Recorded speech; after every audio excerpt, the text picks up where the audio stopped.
from FST News. This is an FST Sports Special. The Twilight Zone Homecoming Game 2018.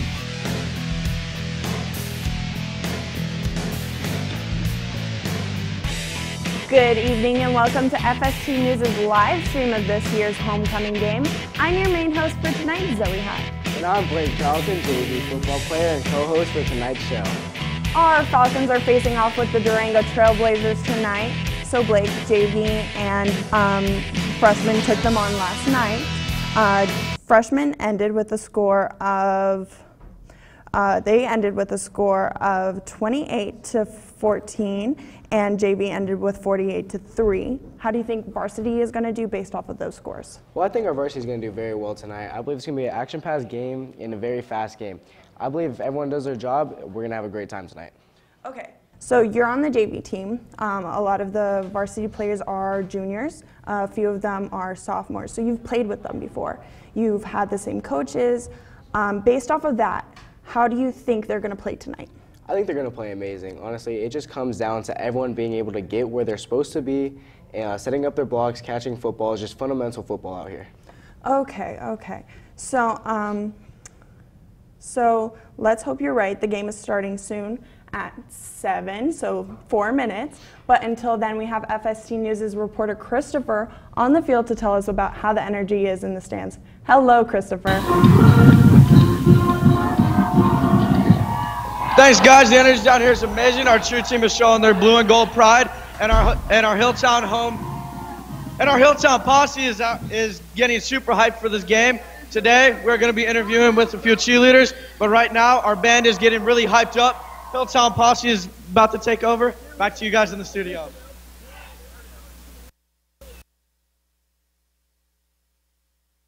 Christopher, so the game is starting soon. The band is hyped. What factors can the crowd do to make the players more excited and more hyped and ready to play? They really have to bring it up. They have to get super loud. The players love to hear everyone, just getting excited for the game, cheering them on. It's just such an amazing atmosphere when everyone's into the game. Okay, so going on from that, parents are also a big factor when it comes to playing. Can you tell us, how parents, leading up to games and how they can contribute to helping out players? They really just need to, let their kids focus on the game. They don't, the hardest thing for a kid is when their parents are pressuring them, telling them what to do. The kids need to be able to figure it out, just be able to study their film, and do their job tonight and do their thing. Okay. Going on from that, we have choir going on right now, singing the Star Spangled Banner.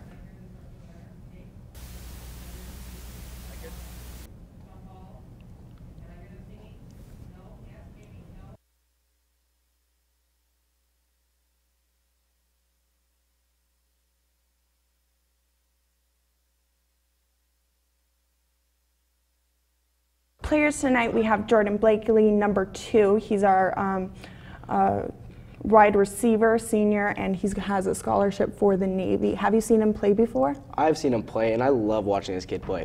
He has such a great attitude for football. He plays fast. He plays physical. He's just such an amazing kid. I expect a lot of big things out of him tonight. Yeah, he plays on offense and defense. I've seen some of his defense. He has really good blocks. I've seen him do one where the kid ran straight up into him, and the dude didn't even move. The kid went straight onto the floor. He stood up, kind of stood back, what's up?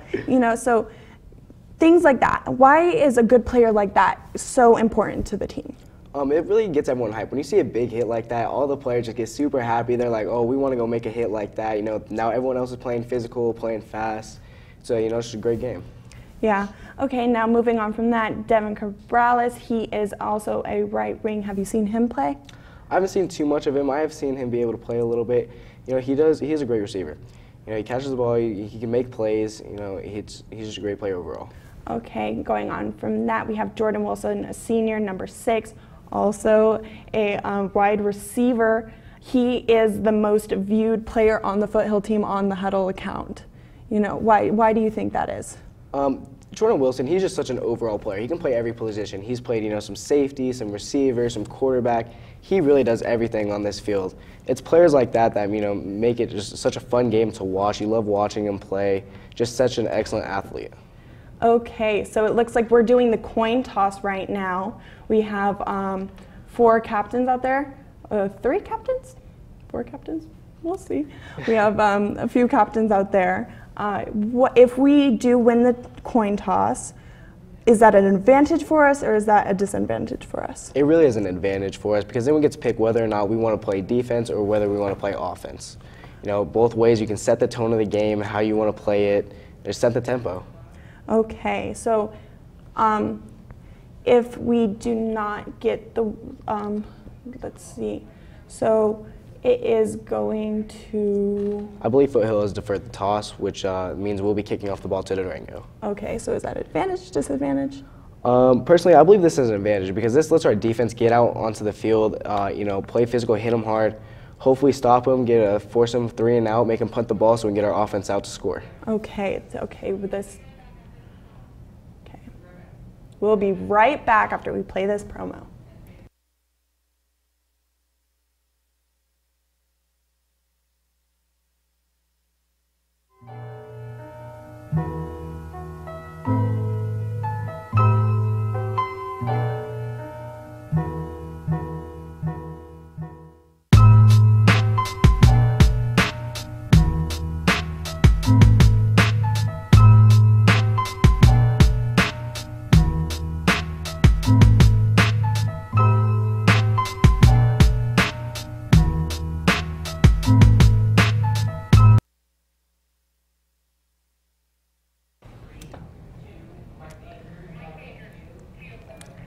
Hello, so, hi, kickoff, we have, which number? We have for kicking, we have strong kickers. I believe our main one is Carter Stagg. So you've played with him before. How is he as a kicker? Carter Stagg is such an excellent kicker. He has a really strong leg. Actually, freshman year, I watched him boot a 42-yard field goal, which is very impressive for such a young age and young player that he is. Okay, so going on from that, we have other kickers too. Ollie Chori, he is a kicker. Have you seen him kick before? I haven't seen him kick. I've heard a lot. He is a pretty decent kicker, but his main goal is playing receiver. He's really such a strong receiver. That's where we like to see him play. Okay, so we have a tackle on the 30-yard line. Okay, so do you think where we are standing right now, is this a good advantage for us currently? This is definitely a great advantage for us. This lets our defense come out and set the tone for us, hopefully make some big hits, force them on a 3 and out, and get this ball back for our offense. Okay, so it looks like they're setting up right now. How do you feel? So first play, done and over. How do you feel for the rest of the game? Is this good for us? Is it bad for us? How can we improve based off of what just happened? You really aren't able to tell too much this early in the story, but watching Foothill, they were flying down to the ball. They look like they are ready to come out and play physical. They really want this win. It's their homecoming night. They're excited. They're hyped up. They're ready to go kill it. Okay, so they're about to line up. Okay, so when we do line up, is there special positions for each play up, or is it the same every single time? It really depends on how the offense is lining up. Wherever the offense lines up in their formation is how our defense is going to shift to it to hopefully make it so we're able to stop the offense quicker. Okay, so it looks like they're still based at the 30-yard line, or is that looks 45? About 35. 35-yard line. Let's see, Durango just took a break right there. Yeah, they're in their huddle, so they're getting their play call here. So here our defense is really going to look for a pass. They have no one in the backfield so most likely it's not going to be a run. Let's see. Our defense is so good, they stop them like immediately after they catch the ball. Is there any, during practices, how do we plan for things like that when they, like, what do you guys do during practices to plan for when they catch the ball and they're running for it? Like, how do you prepare for things like that? So our main thing to be able to practice for that is called the pursuit drill. So everyone lines up on the ball in their normal positions, and they'll have someone running one way, and every single person has to go from no matter where they're at on the field and make a tackle on that person, or at least tag a hit. Okay, so they're at the 40-yard line now. It's like they're going for it. Durango's punted the ball off. Okay, interception? Nope, they just punted the ball off for us. Oh. So it looks like we're going to get the ball at about the 20-yard line. Okay.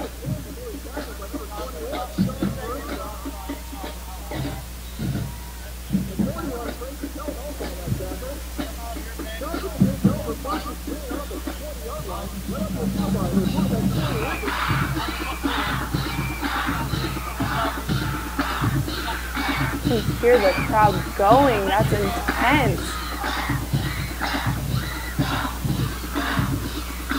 Homecoming game, there's going to be a lot of people there, a lot of chaotic loudness. Does that affect players at all? Players love to hear it. Honestly, I believe every player plays better when everyone's out there cheering them on, having a good time, screaming. Okay. It's just such a fun time. Pass it off. Down at the... Looks about the 33-yard line. 33-yard line. That's a great run. That really sets the tempo for our run game. Getting big chunks of yardage like that can really just set our offense up to be able to run or do passes.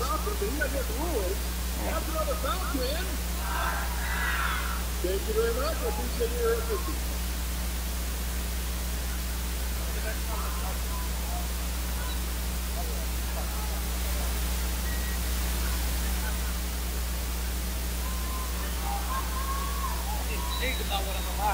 We'll see it again. This is another amazing run by Foothill. We just keep pounding the ball. That's really what we need to focus on tonight. I think that's going to be a major factor in our game tonight. As long as we can keep doing what we're doing right now, I think we're going to have a really good game. That's what I love about our players. They come at us, but we stay up, we stay going, we stay motivated. I believe we will get plenty of points in this first quarter. That will help us a lot in the next few quarters.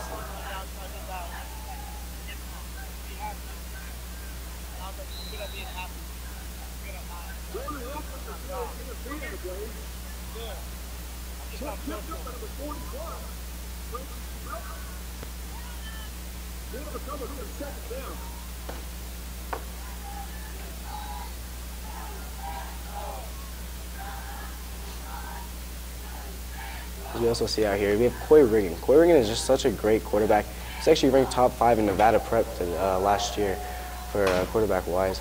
I really want to watch him tonight. He's going to be a major factor in tonight's game.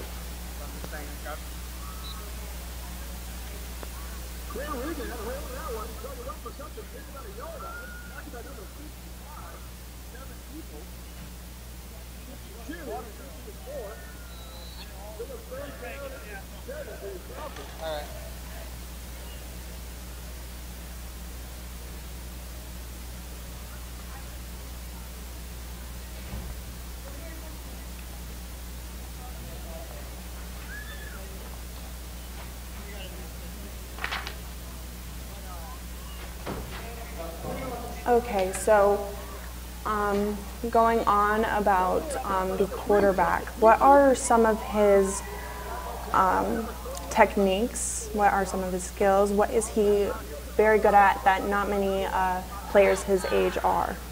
Well, he's just able to read the field very good. He's able to see the targets, watch the defense. He knows how to read zone or man, which is very important when being a quarterback out here.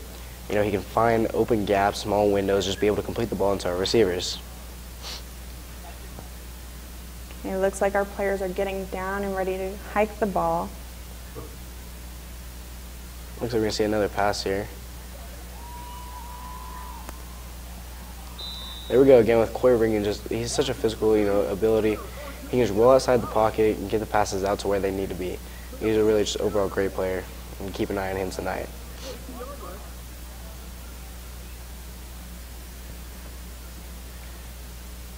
Also, another key to look out for tonight is our line. Our line is just such a big physical. They're really doing great tonight. They're given a nice pocket for Coy, being able to do great run blocks for our running backs tonight. I'm really impressed with them so far. Hopefully they keep this up.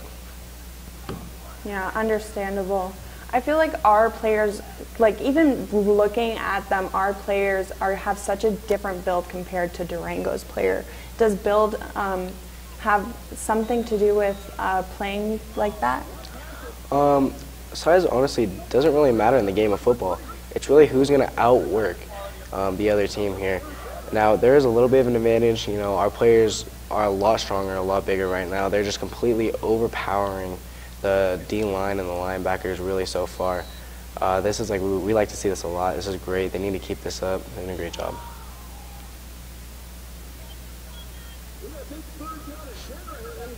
Okay, so just then, Durango swatted down our ball. Yeah, it looks like Corey Regan he can kind of collapse under pressure. He tried to throw it up. The DN was able to get up. He's just such a tall DN. I believe this is the DN. He's about 6'2". Just such a big vertical leap to be able to go up and get that ball. Here we see Corey Regan. He got pressured once again. The pocket just really collapsed around him. There's nothing more that he could do too much. You know, the line just really needs to keep up their blocks tonight. Okay, just then can you describe what just happened there on the screen? You know, our line, they might have just missed a few blocks that was really there. That's what's really important. That's why they need to keep up their blocks, because when, you know, a D lineman or a linebacker gets through, that's putting pressure on our quarterback, and he has to get the ball faster so he can't read, you know, what's going on around him, where his receivers are. Here Foothill goes to punt. It looks like Carter Sagg's back there to punt. We'll let the ball bounce. Looks like about the 15-yard line is where Durango's going to take over and play offense from. Okay, so speaking on Carter Stagg again, he is a sophomore playing on varsity. Is that a big opportunity for sophomores? That is such a huge opportunity. That's every sophomore's dream. They really want to get pulled up. They want to compete at the top level. They want to compete with the best of the best. And it's honestly so fun for, you know, to be able to say you're a sophomore, you came up on varsity, you're starting for him. You know, it's just such a great opportunity for him. Okay, look right there, our band and our cheer and dance hyping up the crowd. We have parents in the stands, we have grandparents in the stands, we have, you know, our own Falcons in the stands, our whole Falcon family, teachers, everybody. I'm so happy for this turnout. It's very intense, and even if you're not at the game, you're here watching us live. That's extremely important. You know, we're one Hill, one family. Very glad. It's awesome to see everyone out here. You really love to see it. It's just so packed out there. I guarantee the energy levels have to be crazy out there. It's getting our players hyped. They want to play. They're trying to put on a show for everyone to keep you guys excited.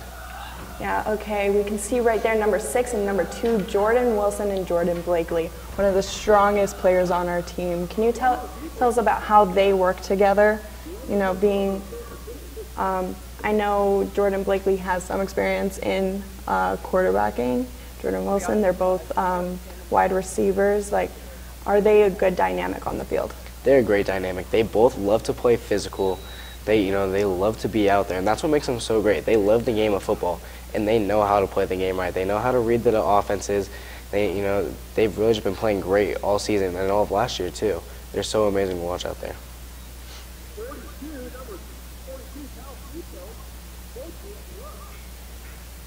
Durango's offense looks like it got a pretty good yard gain right there. Hopefully our defense can start shutting that down pretty soon. Okay, so speaking of our defense, we have some pretty good players on our defense. What does our defense have that other teams like Durango lack? Honestly, we probably do have the strongest defense right now, and they're so big. You look at our nose tackle, Micah Johnson. You talk about an absolute animal. He's just so big, well built. Oh, speaking of it, there he goes, a fumble. Foothill's recovering, and we're getting great field position here. This is going to be an amazing opportunity for our offense to go in and at least get a field goal, but we are hoping for a touchdown right here. I absolutely love that energy that they had after that tackle. That was absolutely amazing. When we force a fumble like that, our offense is so excited. They love to see that happen. It's getting them greater field position. They're closer to the end zone. They're excited. They really want to get out there and be able to punch it in.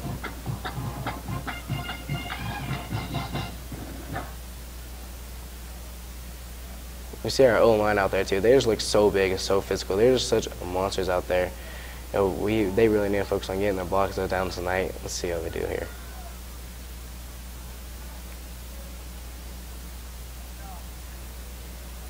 Okay, so Jordan Wilson got down, but that was a definitely very good play on our part. If it wasn't for that, then I believe we would have gotten far with that.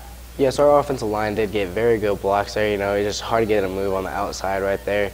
We're trying to keep just running the ball.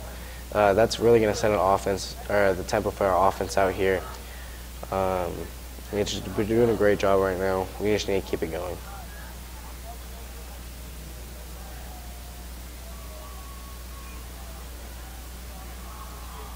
There's Coy Ringen. He's a quarterback keeper right there. Looked like a zone option maybe. He's just such a physical quarterback too as well. That's what I like about him. He's not afraid to take a hit. He can stand there in the pocket. He'll take the hit. He's doing great. Okay. So now after a little bit, we're gonna go to break now. Is there anything you'd like to say about the energy, the band, or before we toss the break? We're just loving the energy out here. Everyone needs to keep this up, get our players excited. Let's just have a great time tonight. Okay, so when we come back, we're going to have more plays, more commentary, and hopefully more energy coming from those stands. We'll see you soon. There is only one place where a wrong answer can make you disappear. That place is the Falcon Zone. Who thinks they're smart enough to tell me how we know that this is a quadratic equation? The answer is 21. Wrong. What the heck? Come here, boy. No. Let me go. Next. Yes. This is so stupid. Why do we even need this? What? Get her out of here.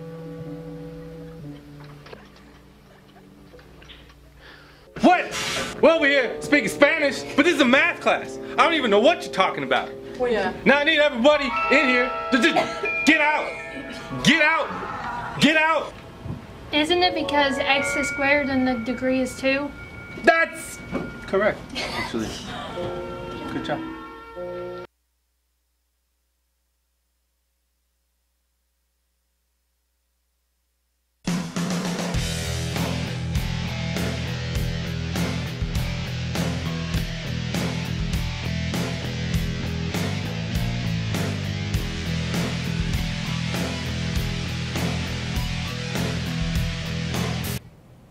Okay, so what everybody just saw was the Twilight Zone. That is our homecoming theme. So, we're out here, Twilight Zone, fifth dimension. Do you think there's going to be anything freaky on the field tonight? Well, honestly, I'm just hoping for a lot of touchdowns. There's crazy runs as well. I'm talking about, like we see right there, what a great play by our Falcon offense. Running in for a touchdown here. What a great run. Excellent setup blocks by our offensive line. What an amazing job. Okay, so after that touchdown, what do you think our players are going to do? How are we going to treat this? We're just going to treat it like a normal game. We're definitely just going to go for an extra point here because we're sending our kicker. It looks like Ollie is going out to kick our field goal tonight. Let's see how he does. How accurate do you think Ollie is most of the time? I think Ollie is a great kicker. I'm pretty sure I'm very confident in his field goals and his ability to make them. He does such a great job. He always does, always has done. He's just being such a great kicker, great accuracy, great everything. Look at that energy coming from our dance and cheer team. They are so positive and energetic, and you can see everybody is enjoying the band. Even in the corner right there, you can see the parents and the students. You can see their energy. You can see the positivity coming up out of the stands. So here we go. What's happening here? Looks like we're gonna, our Foothill Falcons are gonna set up to kick off here. Carter Sags is out to kick the ball off. Let's see how the kick's gonna go here. So Carter Stagg, we're gonna see him later. He is an FST News sports reporter. So basically, sports is what this guy is made of. Action is made of stamina. He is made of motivation, and that's what makes for a good football player, right? It does. It absolutely does. If you don't have motivation, you're not going to want to go out every day, play the game of football, have fun. when you have the motivation to be able to go out there and play every day, you're going to enjoy it so much, and you're honestly going to be overall better player. Okay, so what just happened there? So we just kicked the ball off to the Durango Trailblazers. They returned it for a decent return, but our defense looks coming out. They look like they're ready for them to come at them. Okay, here we go. Looks like the Trailblazers are going to be starting off about the 28-yard line here. 28.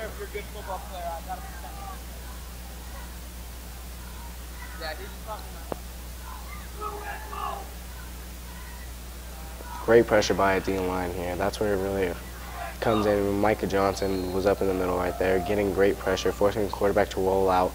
Unfortunately, we didn't have the backside containment that we would have liked there to stop the quarterback from getting as many yards as he did. But it's okay. You know, our defense will definitely rebound from that. They saw what happened there. They're going to keep their lanes now. Okay, so you said backline containment. Can you explain to the viewers what that is and why it's important to have that in a game in the team? That's basically, you just want them to sit back and make sure nothing can reverse to the opposite side of the field. Because if that happens and no one is sitting there, it's going to go for a big yardage gain, as we saw there. We really just need to sit back and be able to watch the entire field, make sure everything stays in front of us. We don't want anything going behind us or anything reversing field on us and no one being able to stop it.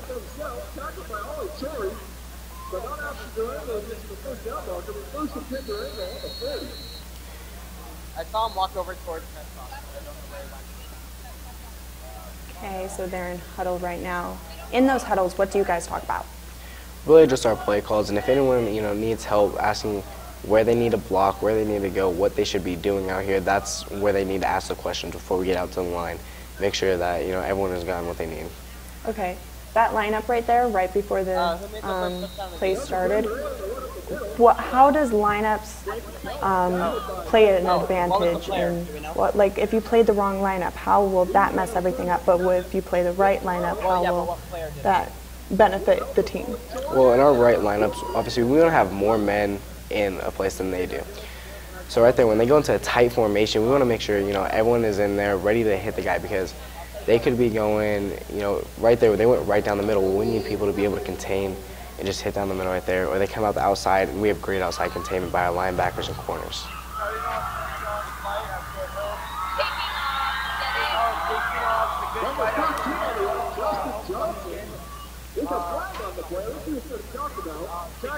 Look at our cheer team and dance team. They're doing such an amazing job out there tonight. They really bring this crowd to life. We love to see this happening. They even have balloons. You know what I've never really understand? The boxes. I mean, I guess I can see it. It's a good use. Makes them look taller. That's the real goal.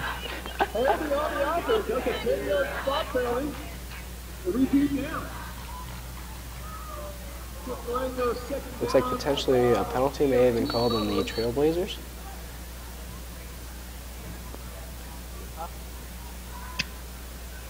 Okay, so far we've played against two teams, 2 games. We'll be going over that during the halftime show with our regular sports reporters. But so far, what is the biggest challenge we face this season? The biggest challenge we faced this season, honestly, will be Durango. They run so many different offensive formations, and it's just hard to keep up with them, being able to rotate where we need to be and how to be able to stop them on our defensive plays.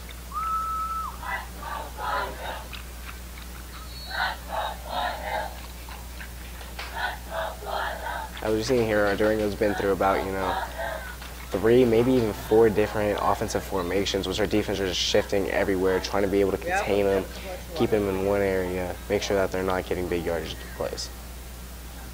How long is it until he does his interview? Actually, I just sent Red over. Looks like Durango did complete the pass, but I do not believe that's going to be enough for a first down. Let's see how they call it here. Okay, so 99, Micah Dion Johnson Jr. He is a junior, 5'9", 290 pounds. He is the heaviest player on the team that is listed. How are big players like him an advantage to us during defense, or if he's playing center, how does that help us throughout the game? Well, right now he's playing nose guard, and this is such a huge advantage for us. He's able to sit there and clog up that hole and really drive the offensive line back, hopefully just stopping the play in the backfield. You know, he's doing such a great job out there tonight. He's been doing it all season long. And it looks like the Durango Trailblazers went for it. Let's see if they got the yardage needed.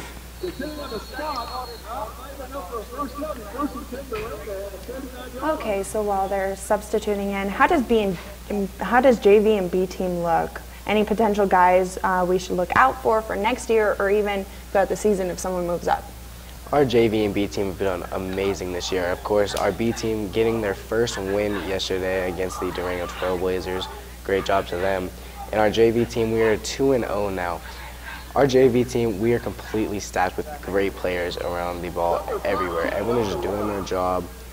A really potential lookout is probably my favorite player on the team. Great receiver is Isaiah Levy. This kid has just gone off both years he's played so far.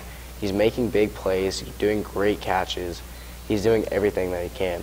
Also another one, his name is Jalen Landis. He plays both ways of the ball. He's made amazing catches this year. Actually, I believe he got our game winner against Palo Verde about 2 weeks ago with a great catch.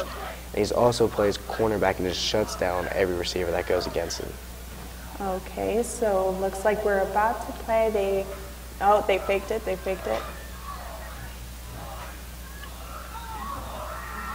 Oh, wow, what a crazy play. Our D-line did great penetration there, and it looked like maybe our linebacker may have tipped it up into the air and Durango caught it. That's just how to keep your eye on the ball. That's a great play by Durango. Okay, looks like we have 34 seconds left in quarter one. Is there anything, do you think there will be anything unexpected in these next few seconds? I wouldn't be surprised if Durango did take a little bit of a deeper shot, trying to get the ball down the field, just get better field position, and potentially even a pick. If Durango's throwing the ball here, we need to watch out. Our players could potentially get a pick or a fumble. Fumbles are, we really see these a lot during high school football. Oh, there's a flea flicker. Our defensive line does a great job of reading that. That's amazing. That's a great job by them. Setting up the trick play. Trick plays, does it happen often in games, or is it kind of like a rare thing? It's normally a rare play that happen, because sometimes it's very hard to, complete it. It's hard to, make things happen, but when it does happen, they normally go for huge gains of yards. But, a lot of times we don't usually like to do them because they're very risky to do.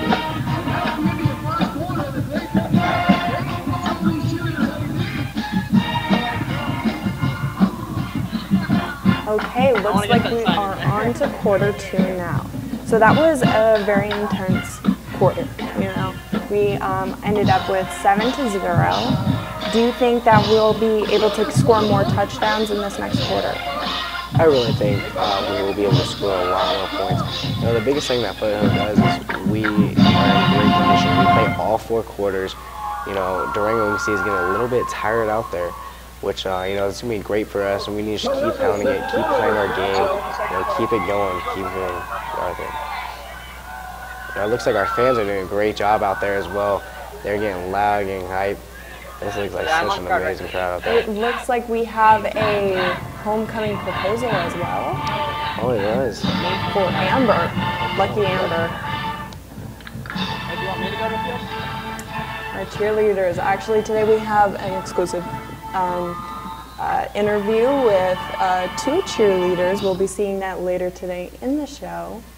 Quarter one is beginning.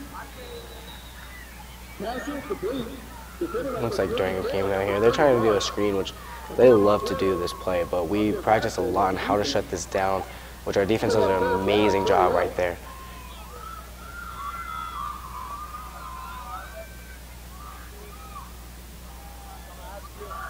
Nice.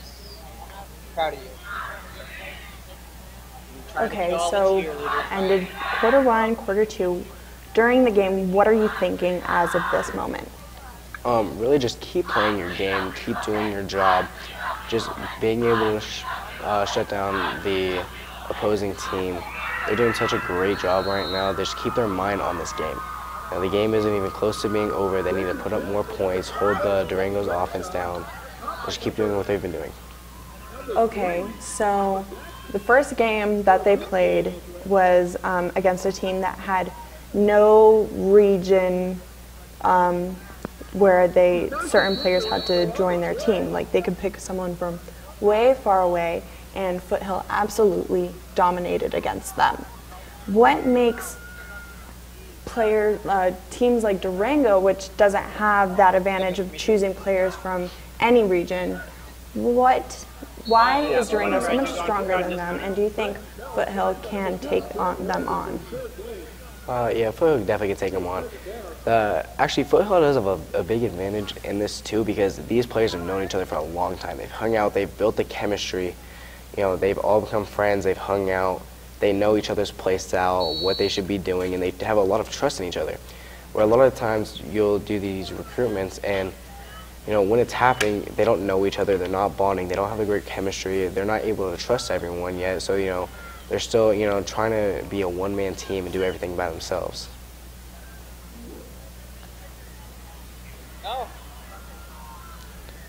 It's a great play by our cornerback right there, making a great tackle. I was like really close and I got scared. Okay, so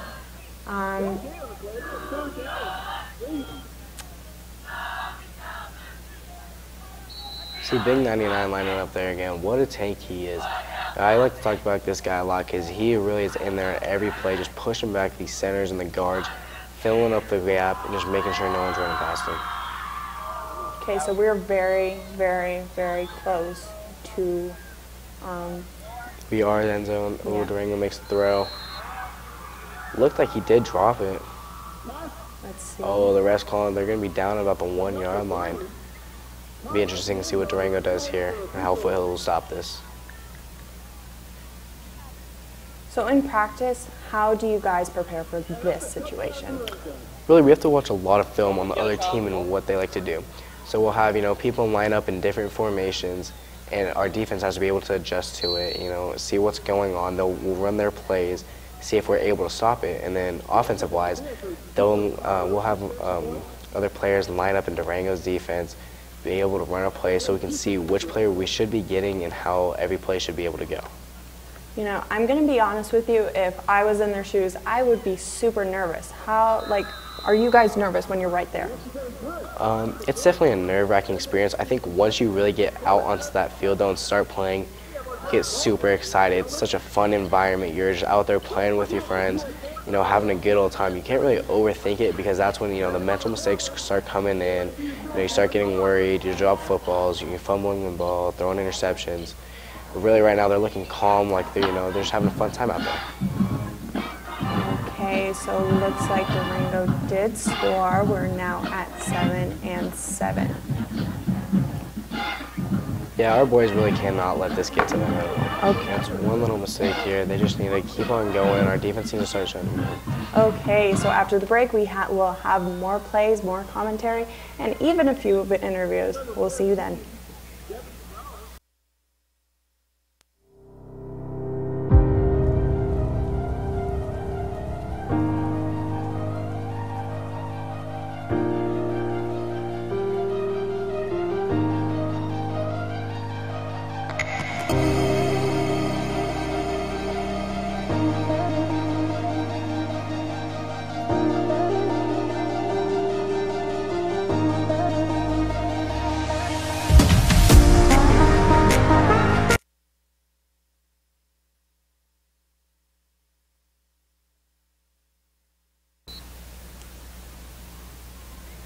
Okay, so there we are about to play. Can you describe a little bit of what's going on right now, Blake? Durango has just scored a touchdown, which gives them a tie with our boys. They scored 7-7. It's such a close game. They're going to be kicking off the ball to us. Hopefully we can get a great return here, so we can give our offense a great opportunity to start up close, be closer into our end zone. It looks like a little squib kick to the sideline. Let's see where we start off with the ball here.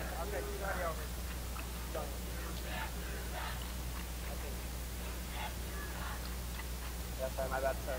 Okay, so team is coming off the field. Can you describe to the viewers what's happening right now in this huddle? So right now they're just talking about what they want to do, how they want to shut down the offense. Or actually, sorry, our offense is going on the field right now. So our offense is talking about what plays they would like to run, how that they would like to, get things going, how our running game should be going, everything that they would like to do tonight. Okay, so Elijah Bryant, number 21, he's a running back, junior, 5'10", 165 pounds. This guy looks like a pretty, good running back. Do you know him? Do you know how he plays? Elijah, he's a speedy kid. He's pretty athletic as well. He likes to, hit people pretty hard. He's our power back. We like to, just get him up through the hole when we need a short yardage. So speaking of Elijah, right then he caught the ball, did great. He was going, but Durango got them. Can you describe what we could have done there? I noticed that there wasn't very much of a block there. So this was just man-to-man coverage, meaning that it was our receiver versus their cornerback who was covering us. And there was nothing much we could do. Our receiver made a great catch and was able to hold on to the football. He was just trying to make a move on the guy covering him, which he really couldn't do, which is hard to do because it's just such a, short little amount of things he could do since the cornerback was so close to him.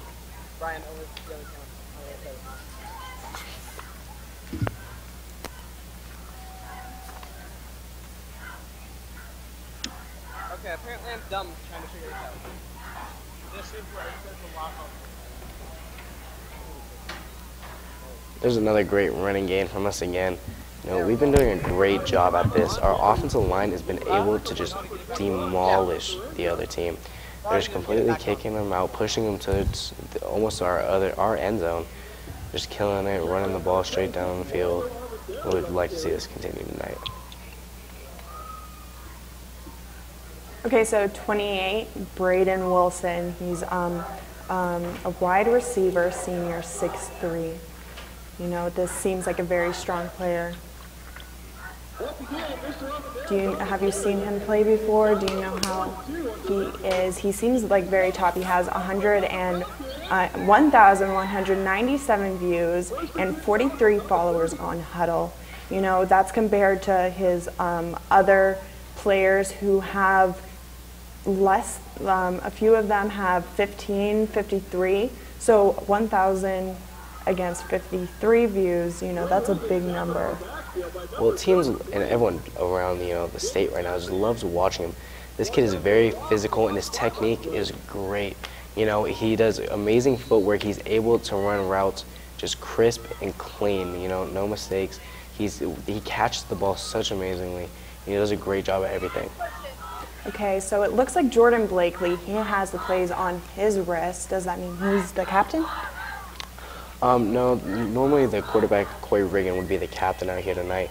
This is so if we're in a no-huddle situation, if the quarterback needs to yell out what play is going to happen, that he can just look on his wrist real quick, flip it up, and be like, okay, this is why I need to run, this is where I need to go, what's going to happen.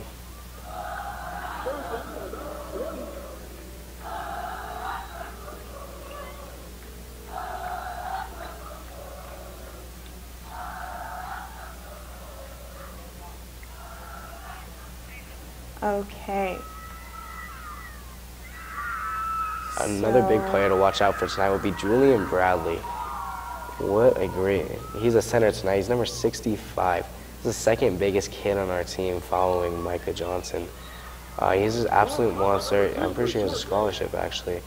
And he's really bullies everyone. He's an insane kid. Yeah, I went to school with Julian Bradley basically all my life. Always been a big kid. Do big centers, do they have an advantage when it comes to offense? What is their job in total? He really does have an advantage. He's such a big dude. He's able to get, wide span, able to block many players. His main job is to really get the ball back to the quarterback, which he's been doing amazingly, and being able to block for him. He's done such a great job tonight, keeping Coy protected, just staying calm. Looks like potentially a fake punt coming in as well. Yeah, the main goal during the first few seconds is to protect the quarterback. We don't want a sack on our team. especially during quarter 2.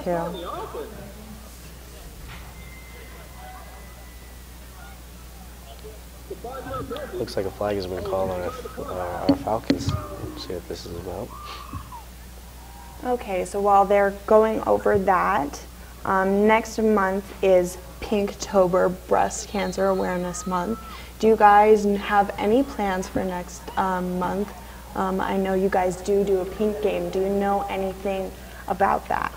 So far, I do not know anything about that, but normally we'll have pink socks, maybe pink armbands. You know, we really try to be supportive of Breast Cancer Awareness Month. Every player loves doing it, loves to support everyone. It's a really great opportunity for players. It's a good way to bring the players, the community, and basically everyone at the hole together.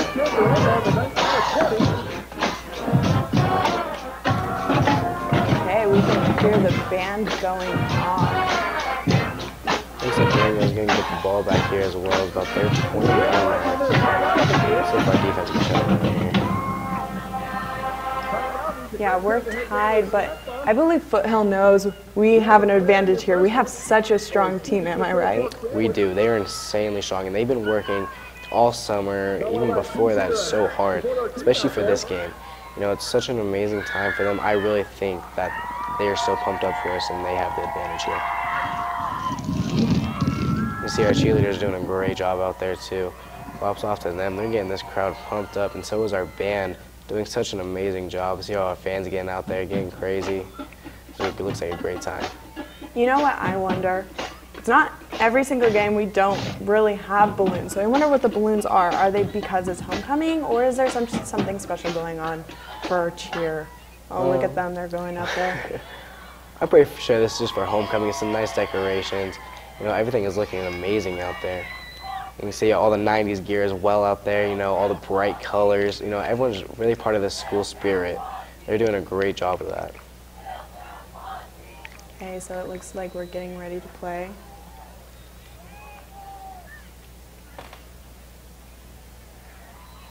It's a great play by number 47 right there. It was an amazing tackle. And that was a great form tackle, way to come off the edge like that and read the play.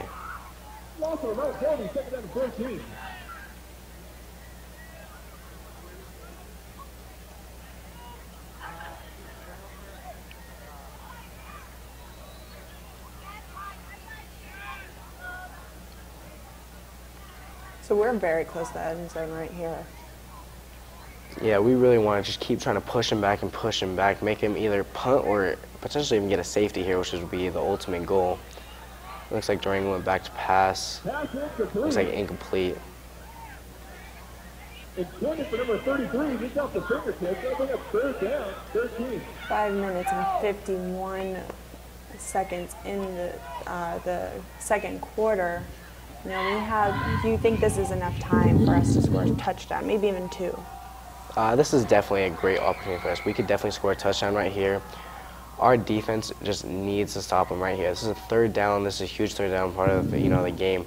If we can stop them here, get the ball back, score a touchdown, go into halftime with the lead, that would be such an amazing opportunity for us because as well, we get the ball back after halftime to hopefully score and go up by 2 possessions.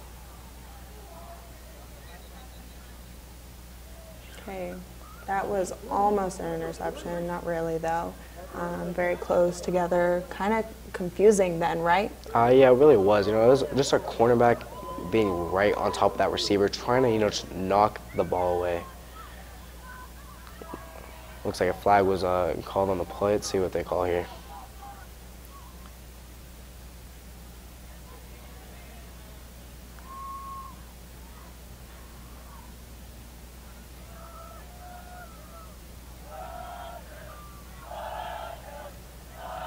Looks like pass interference on the defense. That is not good for us. That's gonna, give Durango a first down, unfortunately.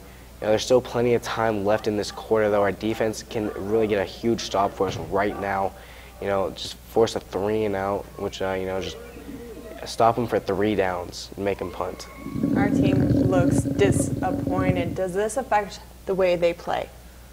This really does. When a flag comes out, the defense is sitting there, they just gave up a first down. They had the opportunity to get off the field, get our offense that ball, so we're able to score a touchdown here. Unfortunately, they do have to go out for, another at least 3 or 4 plays and hopefully stop this offense here as we see Durango running towards the outside, towards their sideline. A great stop, being able to contain and keep, to minimal yardage gain. That's the thing about disappointment when a flag is on the play. Kind of builds up that anger, that motivation to do better, and it is what stops them from, getting any further. Gives us more an advantage when it comes to getting back that ball.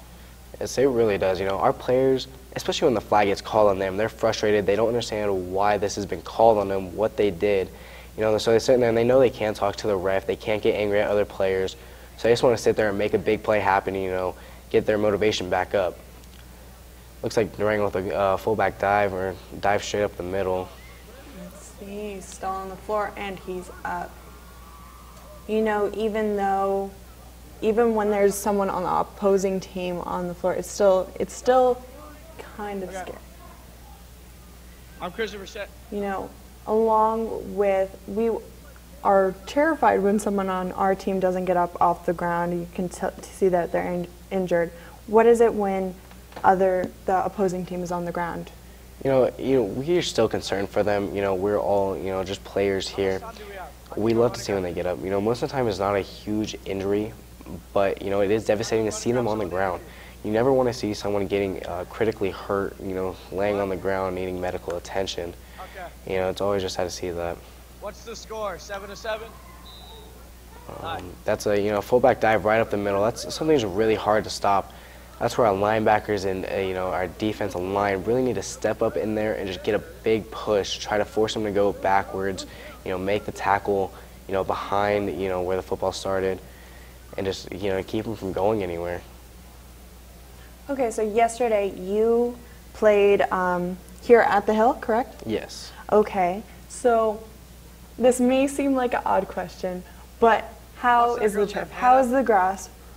Is there any room for improvement on there? How does it affect how you guys play? So actually over the summer we did get, new grass in. We planted some different areas.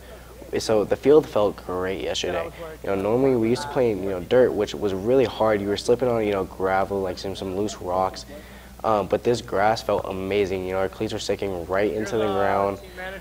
We were able to make clean, sharp cuts. We were able to, just be able to put our foot into the ground and drive. Just make great plays. Speaking of cleats, looks like one of the players is tying his.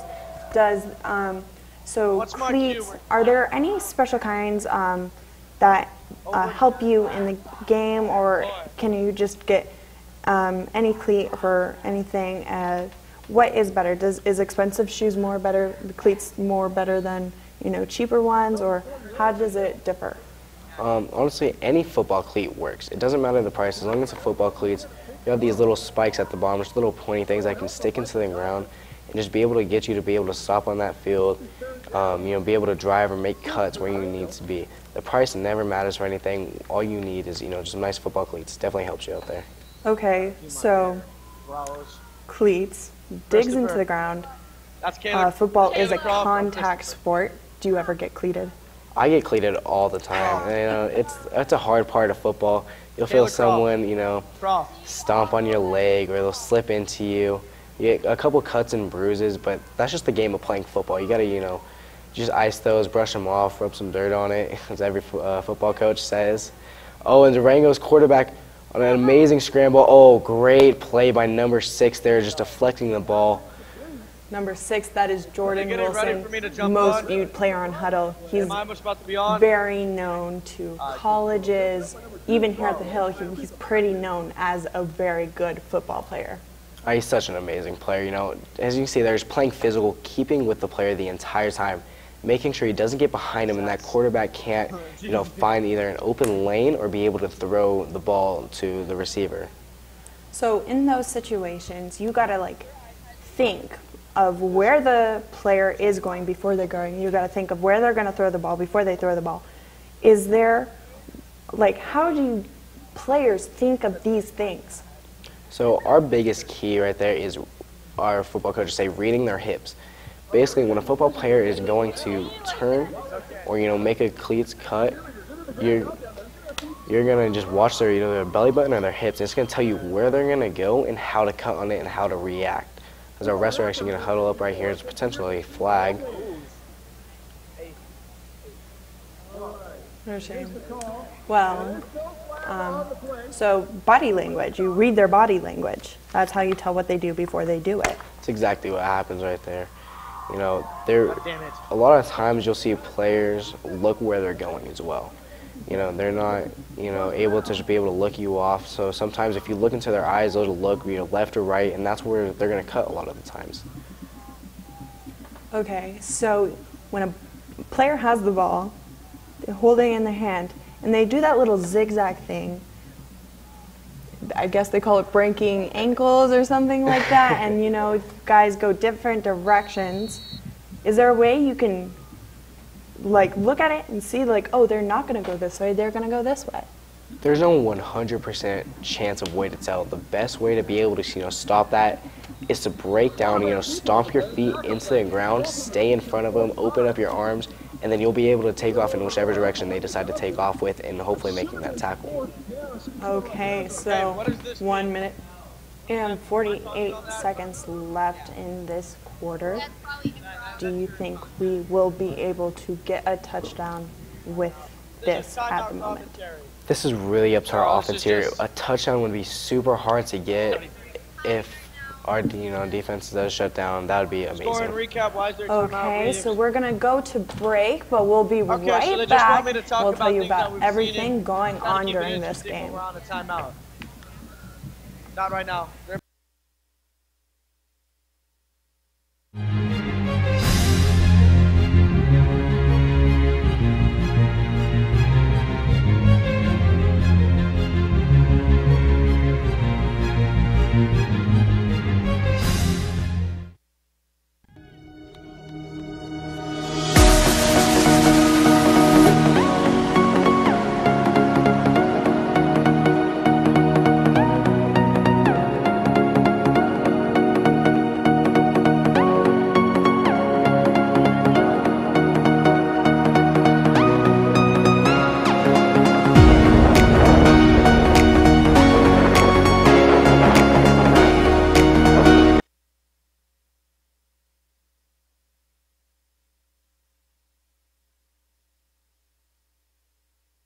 Win this year, they better. But I mean, it looks like Durango has the ball on our 45-yard line. Do you see anything that you would like them to improve on, being that you're the team manager? Do you see any like plays that could be more ran better or anything like that? No, just defense. Get the Durango's offense off the field, hopefully punt and get us the ball back.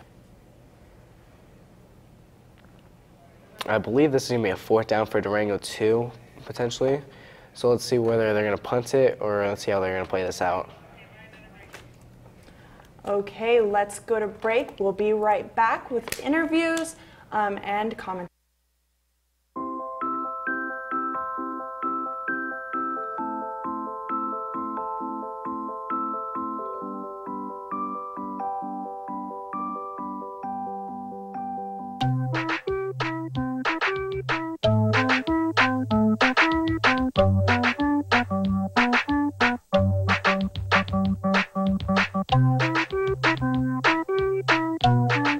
Start a story. Adopt a...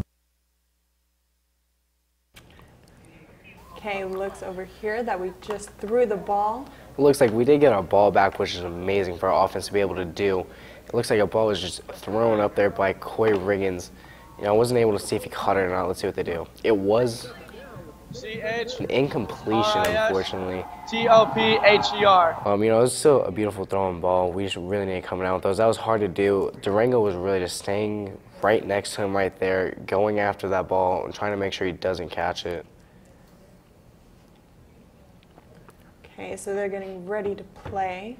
So we have 3 receivers to our side. You know, I'd really watch him going deep here. Oh, he's going to go to the backside. Oh, and it looks like he did drop the ball, unfortunately, right off his hands. Okay, so when dropping the ball, does that have the player lose motivation? What does the player feel when they drop the ball? You know, a lot of times the player doesn't lose motivation. He just sits there and thinks, you know, okay, I have to come down with those. It hits me in the hands. I have to be able to really just grab onto those. that's just a mental mistake right there. He's overthinking the play. He just has to, focus on what's going on. It's just a normal day for him. Okay, so football players, they have advantages when catching the ball. They have special gloves with very sticky on it. What is that for, basically? Yeah, our receivers use that a lot. You'll see them using it. It's just being able to get a better grip. So hopefully the ball will stick to your gloves, and hopefully being able to, let you come down with it. Okay, what just happened there? Why did they just stop completely? It looks like that was a false start in our offense, basically meaning that one of our players, passed where the ball was before the ball was actually snapped to our quarterback there. So it's going to back us up about 5 yards, I believe. Disadvantage for our team, of course, right? It's obviously a disadvantage, yes. It's hard just backing us up more. Let's just make the field longer to be able to go at least, try to get a field goal or a touchdown here. Yeah, I can see. We get so far, and then we have to go back again. It looks like we're lining up with no one in the backfield here, so we're definitely going to be looking for a pass. I think we're about 2nd and 15, 3rd and 15 here. So I wouldn't be surprised, if it's a long pass here, going down the field. And they go for, Corey tries to do a quarterback scramble here, and it just doesn't work out. The D-line was able to read it. So unfortunately, our offense wasn't able to get a great drive going right there. And we're going to have to, give the ball back to Durango and kick it off to them. Let's see what happens here.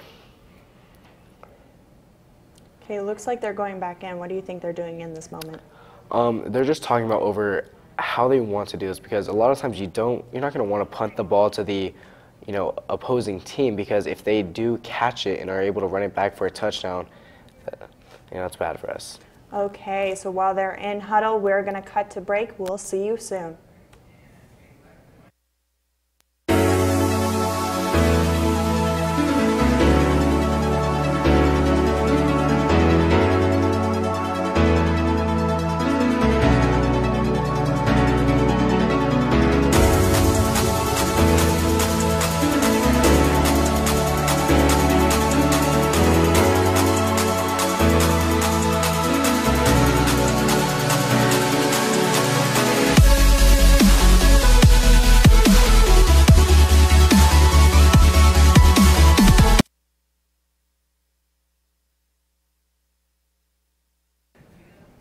Okay, so now that we're here, we're gonna get ready. We have a reporter down at the field, Chris. We saw him earlier. Let's see what's going on. Hello, Chris.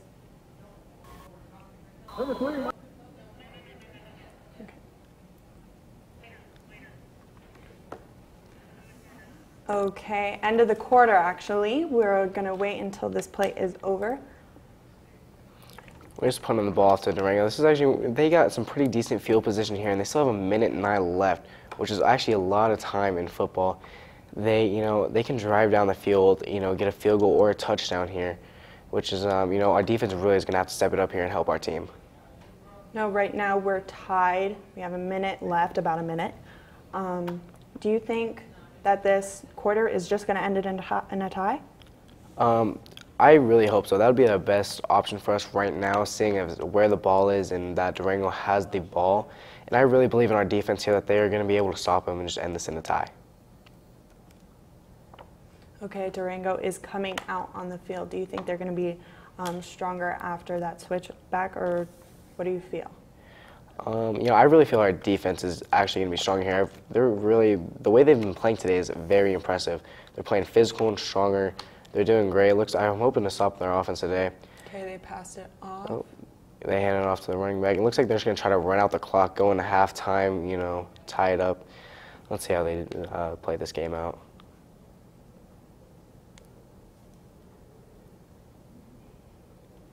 See, Durango's in no hurry to run a play here, so they're just going to try to, run it out, get this clock down so they can go into halftime, talk things over, how they want to play this out, Oh, Durango actually steps back and passes here. Oh, it's a long pass. Our corner. Oh, and it's right through his hands. That is such an amazing play for us. Luckily, our corner did get beat there, but the receiver just wasn't able to haul it in. Okay. So if he did catch that ball, do you think we would have been able to catch him before he got to their end zone? our cornerback did look like he was going to be able to get him there, but it definitely would have been a momentum changer for us. Our defense would have been down a little bit. They would have, been angry that they just got such a, huge gain off that one play because they definitely did not expect that coming out. So you can tell our defense definitely here, they're going to be looking out for the long pass. Okay, do you think Durango is going to try that again or go off with a different play here? I believe really they're just going to pass it again. Here we go, pass again. They're just going to do short passes. And they're going to get out of bounds, try to stop this clock, but it looks like it didn't end up working. Oh, sorry, it did. The clock is going to stop. They have 30 seconds left and about half the field to go. It's going to be interesting to see how they play this out. Okay, we have Durango in a huddle over there. Looks like our players are kind of getting antsy, waiting for this, play to stop the quarter to end. They really just want to go into halftime. They're not trying to let them score any points. The thing is, they have 30 seconds left, and they're about, half field. So I would say about 20, 25 yards more for Durango, and they're in field goal range, which is able to get them 3 more points as they take a long pass here, and it looks like Durango caught it. It looks like Durango did catch it. Wow, what a crazy play. That really is a momentum changer right there. And with only a few seconds left on the clock. Do you think this could be a game changer right here? This really could be. Going into halftime, going down by a score in a halftime is really hard to do. Our players are going to be down a little bit, but as long as they can stop them here to at least just hold them off to a field goal, I think that they'll be okay. You can kind of see the attitude from the body language of our players right now. You can see that they're kind of like, come on guys, let's go up with this. Yeah, they really they want to try to keep this shut down. All right, they're getting frustrated. That's, a big game that just happened. They're trying not to let that happen again. It's, frustration, it can cloud your mind, but, but frustration can also make you more motivated, make you more ready to play.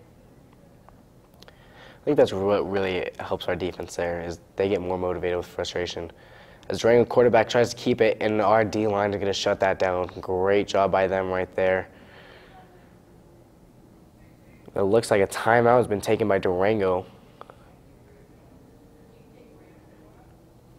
Okay, while we're in timeout, we are going to cut to commercial. We'll see you guys then.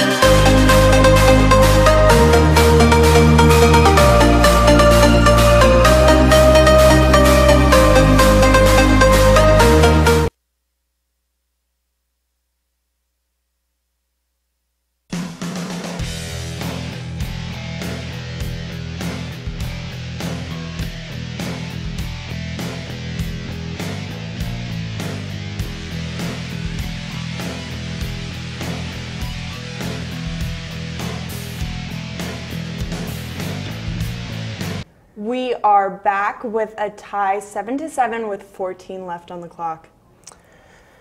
Here you go, Durango comes back and he decides to pass it. He's getting a couple more yards. Looks at it's going to be about an 8-yard gain, which is really going to help there. And, that was maybe the end of the half, actually.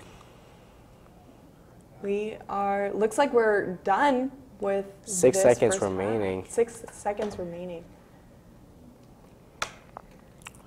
So potentially here is what we're going to see is Durango is going to come out for a field goal and try to get 3 points.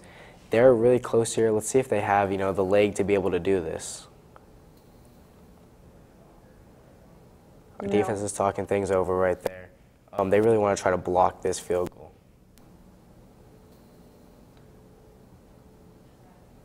Right there, what do you think they're talking about? They can be taking many things. Hopefully they're trying to really just block this field goal as their main goal, send a guy off the edge and just knock this ball down. Okay, in the background you can see color guard getting ready for halftime. Halftime, it's during halftime football, goes back into the locker room, correct? What goes on in there? They really just talk about their game plan in there, what they need to do better in order to be able to put up more points or to be able to hold Durango and get less points. Okay, it looks like we're about to get ready for the last play of this quarter. So we're going to see here is probably Durango step back and throw it up into the end zone and hopefully have a receiver. Well, he throws it and it's incomplete. Great job by our defense right there. But there's still 1 second left on this clock. That's plenty of time. They can still get a touchdown here, which will hopefully our defense is just going to shut them right down. Jordan Blakely was right there. I feel like he's there every single time. He gets there quick. He gets there, he blocks them, and I saw him do like a yes, like fist in the air, yes. He's really just flying all over this field. He's making plays left and right. You're always going to see him on the screen. He's so fast. He's so powerful. He really just wants to be everywhere and be able to help out this entire team. Looks like Durango's going to set up. There's the same formation. Oh, no, they're going to be in a spread formation. Just have 2 receivers on each side and throw the ball up. Oh, it's a fumble snap. It's going backwards. Let's say the quarterback's dropping back. Our D-line's in there, and it's going to be a sack for us, it looks like. Great job by the D-line being able to get in there. By the arm. That was crazy. Such an amazing play.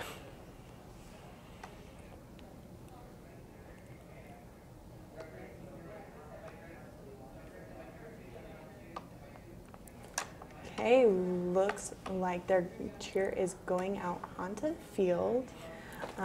We're about to do halftime, the halftime show. So we're in halftime right now. That means football going into the locker rooms, getting hyped. Do you think they're going to be rougher, tougher, more energetic for this second half of the game? I really think so. I think they're going to come out swinging and just do absolutely amazing. Okay, so speaking of halftime, we're going to toss it to our reporter Chris on the field. With Kayla Cross as a guest. Here we go. I'm here with Kayla Croft, team manager for the varsity football team. I have a few questions for you. How do you think tonight's going? Is there any critiques that you want to make on how the team's playing? They're doing really good right now, and I'm very impressed with them. I hope they really win. But one thing that I want them to fix right now is their defense. They need to get their defense together so we can get those tackles and everything. Do you think that we have victory in sight tonight? Do you think we're going to take home the dub? Of course. We're always taking home the dub, no matter what. Well, you hear it from the team manager herself. Back to you guys in the studio. Okay, so thank you so much, Chris. So managers, they're a big motivator for our teams, correct? Yes, they really help out our team. They're getting us water, they're helping us prepare for the game. They do such an amazing job out there, people really underestimate them. We really need to do a huge thank you for them with everything that they do for us. Yeah, that really was a great quarter though. We're tied with Durango with a score of 7-7. Right now we can see cheer and dance and everybody out on the field doing their routines. I always love watching their routines. They do such a great job at choreographing all of this. It's amazing. We have great dance coaches. We have great cheer coaches. They all work together. They come up with great cheers to motivate the crowd. They have great cheers to get the teams hyped. Foothill is known for having great cheer, great band, great color guard. Speaking of our band, we do have one of the top, bands in all of the state. I can't wait to watch them come out and perform tonight. They always do such an amazing job. They just love singing. They get the crowd so hyped out here. You're right. They've played in the Macy's Day Parade. They've played in the Rose Bowl.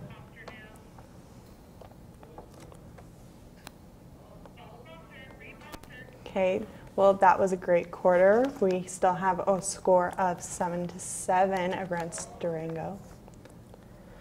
Now we're getting close to the halftime show. After the break, you'll get a special segment from regular FST News sports anchors Evan and Connor, along with your viewing of the halftime show. We'll be right back.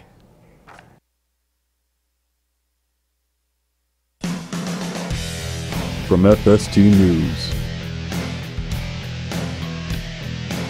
This is an FST Sports Special. The Twilight Zone Homecoming Game 2018. What's up, Falcon family, and welcome to the Halftime Show. I'm the sports director, Evan Calvertley. And I'm your sports producer, Connor Gagnon. We all love football, but let's see what other sports are going on around the Hill this season. Most of our sports had games going on yesterday. So to start off, B team and JV football, they faced the Durango Trailblazers. B team won 28-14. JV also won 48-3. Great job, Falcons. Taking it to the field, girls soccer went up against the Durango Trailblazers yesterday as well. Varsity dominated 8-0 with 4 goals from Brooke Boken, 2 goals from Gabby Anderson, and 1 goal from Katie Norris. JV also had a blowout, winning 10-0. Boys soccer unfortunately took a loss yesterday with a score of 6-1. JV's Nico Gamet had their lone goal with an assist from Tate Bonzon. Hitting it over to boys and girls tennis. Girls tennis won 13-5 against Silverado on Wednesday. Emma Grant and Caitlin Cooks were 3-0 in doubles. Victoria Bickle and Bailey Bybee were 2-1 in doubles, and Carly Hovemo was 1-1 in singles. Boys tennis won 10-8 on Wednesday against Silverado. Ben Crawford was 3-0 in singles. Joel Benavides and Dominic Gonzalez were 2-1 in doubles. Girls volleyball is starting a fundraiser, and they are selling spiritware through fan cloth. The money that is collected will go towards tournament entry fees, out-of-state travel, and equipment. If you're interested, please see Coach Krista Ortiz or a volleyball program athlete. Durango's football team has been struggling a little bit with only 2 games into the season. They played Basic and Desert Pines so far. When they took on Basic, they lost with a close game to 13-12, and facing Durango was another loss of 12-6. Our own varsity football athletes are only 2 games into the season as well, with an amazing start. They have played Galena High School in Reno and Palo Verde. They destroyed Galena with a score of 49-0. They went against Palo Verde, winning 24-6. Thank you to everyone who has been watching the live show. After the break, sports reporters Connor and Carter will be showing awesome and funny football highlights.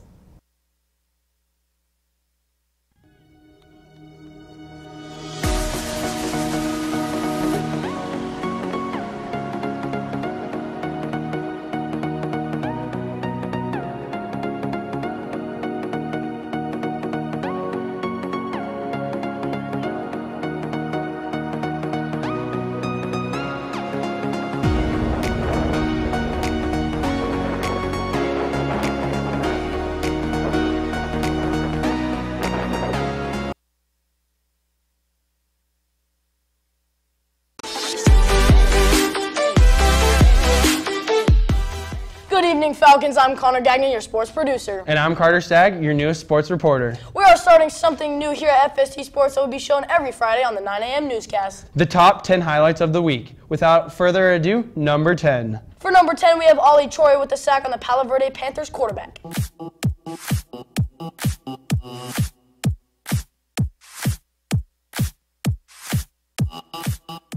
Next up for clip number 9, we have Braden Wilson, number 28, with a short pass and a long run, an insane block from number 2, Jordan Blakely.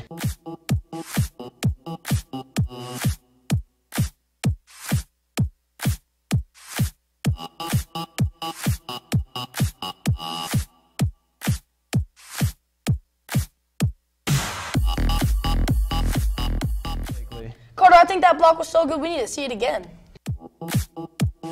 Here we go with number 8, Braden Wilson back in another clip with an insane block on the D-line.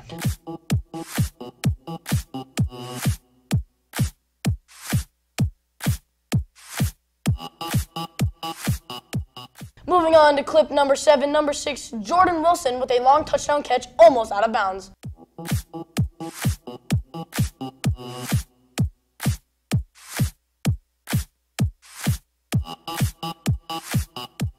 Clip number 6 is Jordan Wilson taking a handoff and throwing it down the field to number 2, Jordan Blakely.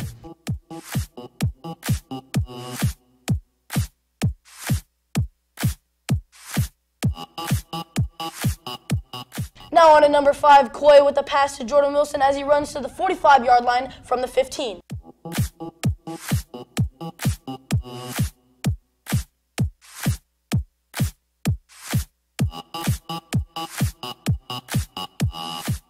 Number 4 with quarterback Coy passing to number 28, Braden Wilson for the touchdown.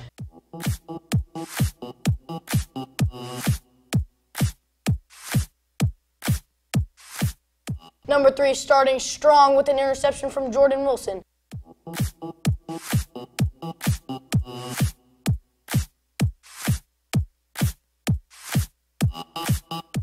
Let's watch that again, but in a different angle.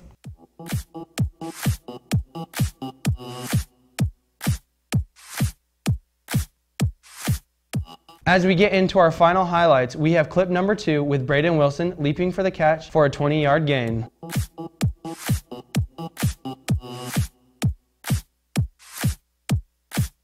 Last but definitely not least, we have yet another play by number 2, Jordan Blakely, with a wide touchdown catch.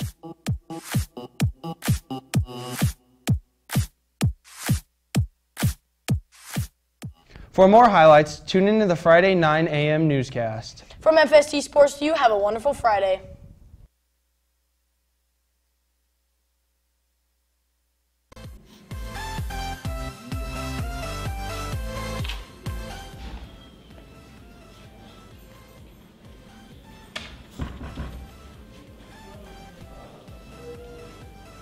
Hi, I'd like to report bullying to Safe Voice.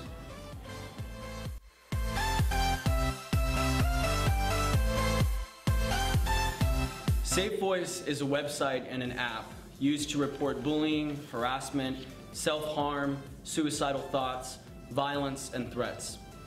It's time for us to get real on this. When you hear something, when you see something, you have to say something.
Hey, can you grip?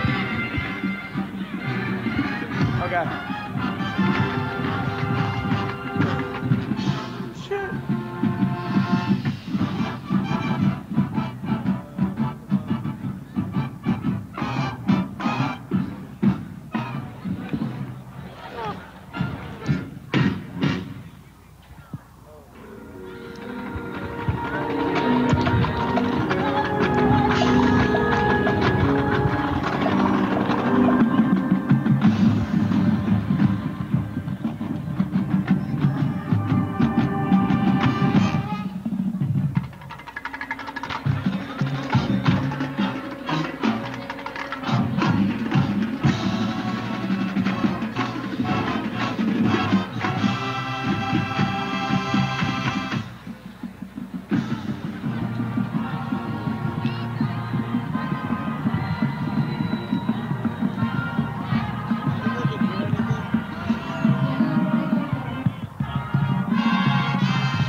Okay, Jacob.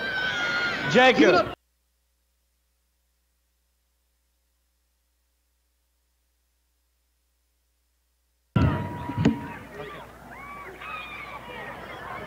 Now it is time to announce this year's 2018 homecoming court.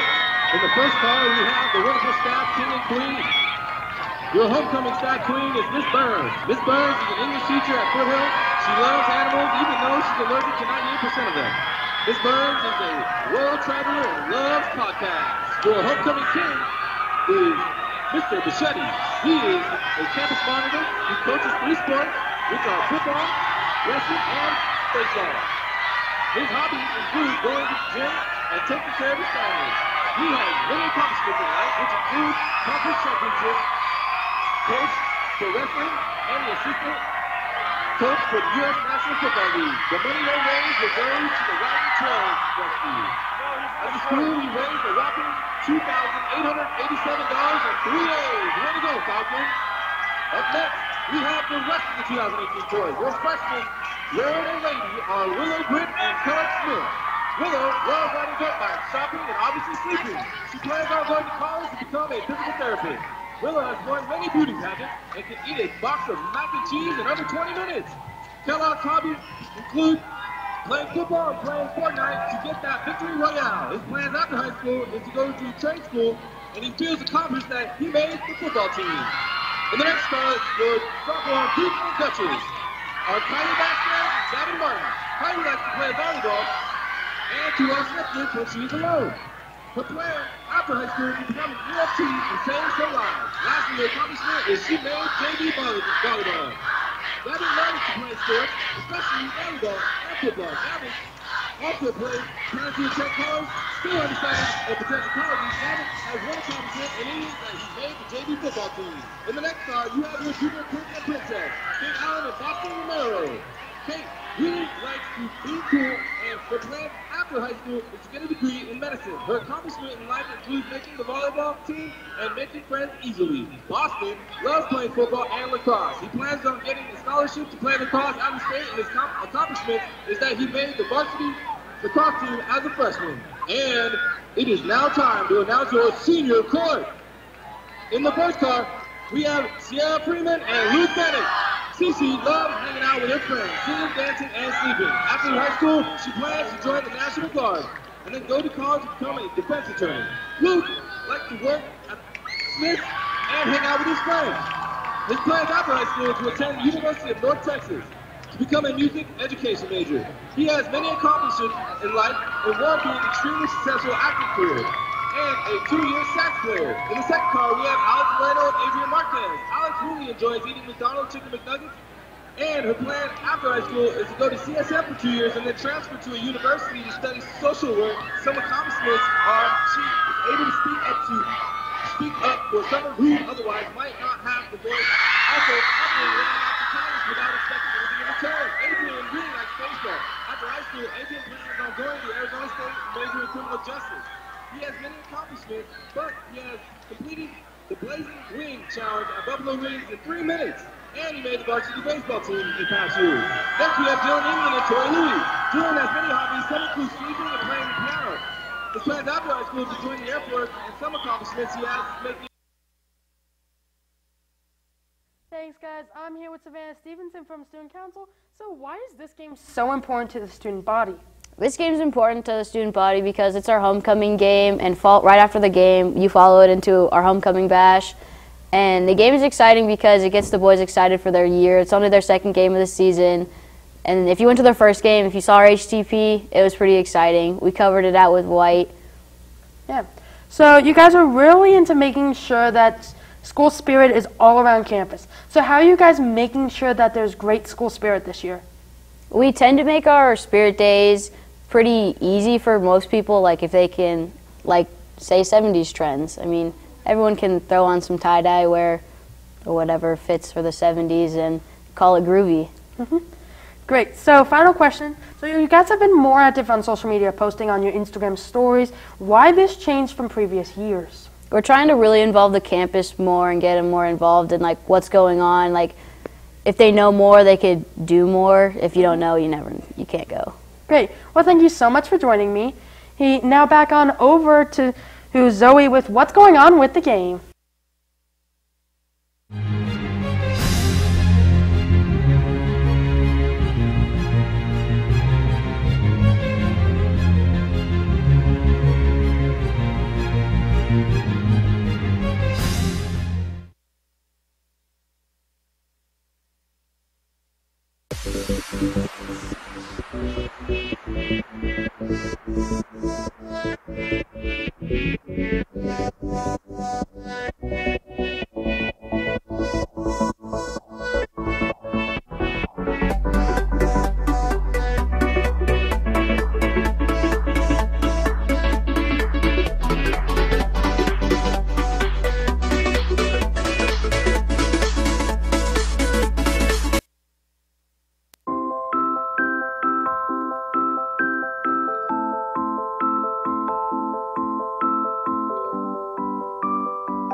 Start a story. Adopt at theshelterpetproject.org.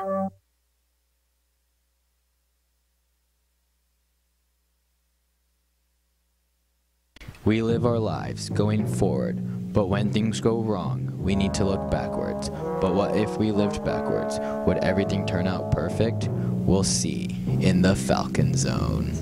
Well, for now, thank you so much for watching. Make sure you like and follow us on Instagram and Twitter at FST News.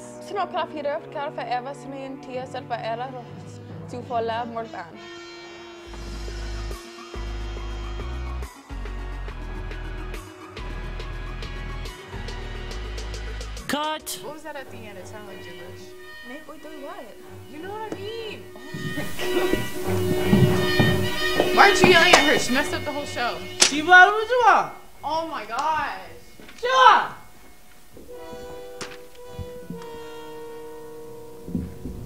Hey, is sports done? What? Forget.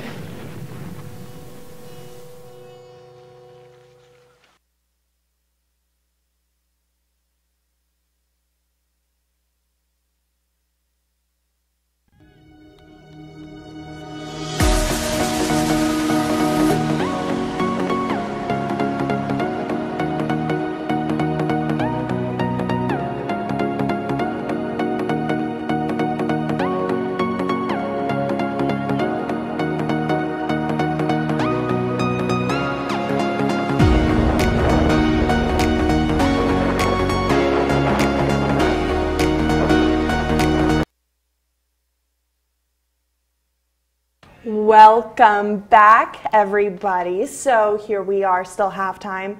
Second half is about to start. Can you tell us a little bit of what we saw in the first half? It was really such an exciting game. They kept it really close the entire time. You know, both teams played excellent, and our defense really just shut them down the entire time. We really need our offense to step up here, make some big plays, get, you know, big yardage, some touchdowns, some field goals, and really get us into this lead of this game.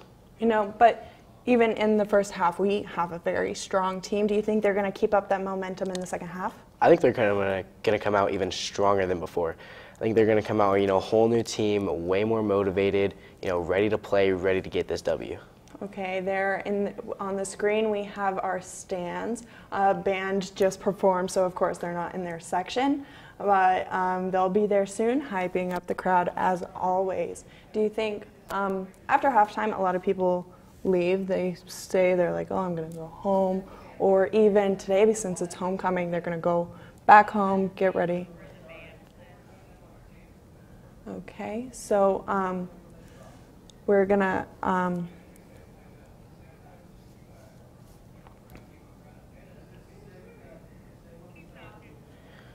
okay, so you know, people do leave since it is homecoming. Okay. So, you know, since it is homecoming, they go home and get ready, grab some stuff, and then they'll come back later. Hopefully they'll come back to the game. As you can see here, actually Durango is getting ready to kick off home, hoping for, you know, a huge return here by the Falcons. Let's see how we can do here. So are we good at receiving kicks? Do you know that? We're pretty decent. This is always something hard to do because everyone has to be precise, pick up every single block, and then whoever's received the ball for us has to make a move on the last guy to be able to get this touchdown. As you can see, everyone just sets up a big wall right, hopefully getting a return, which that really wasn't a bad return. That was, to the 40-yard line. So, we're only going to have about, 60 yards for a touchdown, which really isn't that bad. Durango all night has been kicking these high and short kicks, which is just giving us great field position. Now what we really need is our offense to be able to put, a lot of great passes and great runs to get us to be able to score. Okay, so we have our players going onto the field. Can you tell us what's going to happen in this next few moments? Well, our offense is coming out here, and their main goal right now is to be able to set this tone for the second half, get a touchdown, make big runs, make big plays happen. We want big passes, big hits. Here we go. It looks like a run here. Great blocking. It's going to be about, 10-yard pickup. Almost a first down, it looks like.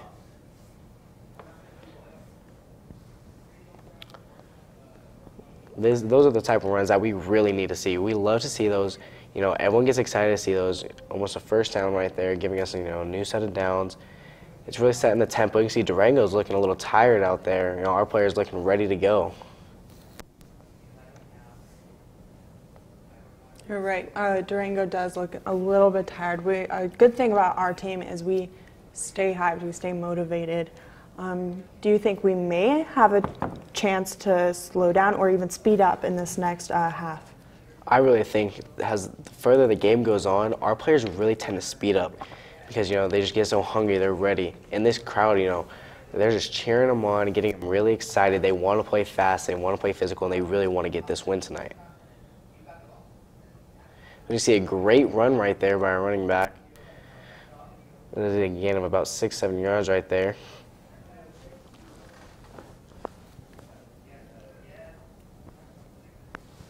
See how they spot the ball here. Our offense is going to get right to it. They're going to go no huddle and no one in the backfield. So, expect to see a pass here. Hopefully, getting us a first down. Just getting us a big chunk of yardage to get us in a better, able to score. Okay, what happened there? So it looks like the refs are going to throw a flag. Potentially, the defense passed the ball before we snapped it, and that's exactly what it is. That's going to be a 5-yard penalty, giving us 5 extra yards to get closer down towards our touchdown. So it looks like they may have gone on a hard snap there, just to kind of get the defense to come towards us before we actually snap the ball. Okay, so what does this mean for our players? This gets them a little bit excited. The Durango's playing antsy. You see the linebacker blitzing up there again. Is it going to be another flag potentially? Let's see what they're going to call here. Again, that's absolutely insane. It's back-to-back flags. Oh, and it looks like it's going to be against our boys here, and it's a false start, it looks like. Oh, man, we don't like to see that at all. It's going to back us up another 5 yards. 5 yards. It puts us right back to where we were before, though, before Durango got the flag. So this is going to set up, equally.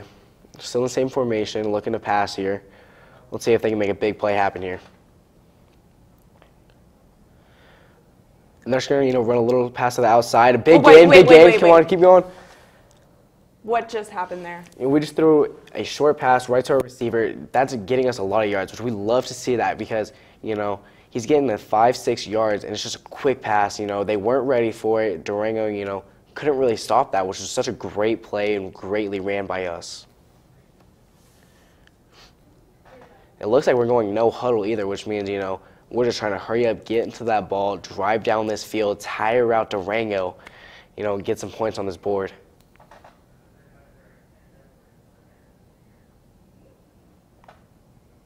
Coy Riggins going to take the snap here.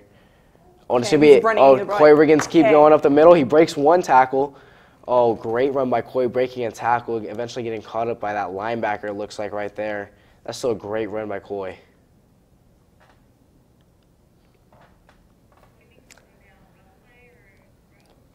Okay, so what do you think they'll do now, run play or throw? I would be anticipating probably a pass here.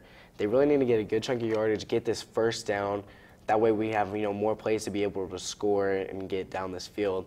They're going to send a one guy in motion to come towards us, spread out this field a little bit more. Yep, Coy comes back to pass, and he caught it. What a great catch. Oh, and he runs one guy over, and he keeps pushing. That's great effort right there. Great job by our offense completing that. Looks like that's going to get us a first down, hopefully.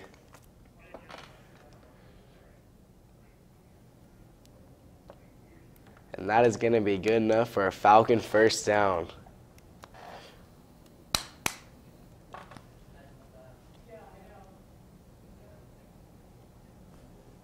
So now I would like to see a run out of them. They've been doing such an amazing job keeping this run game going. They've just been grounding it. Our linemen have been doing such a great job, and our running backs have been able to find those holes. Here we go, run again. They're doing such a great job.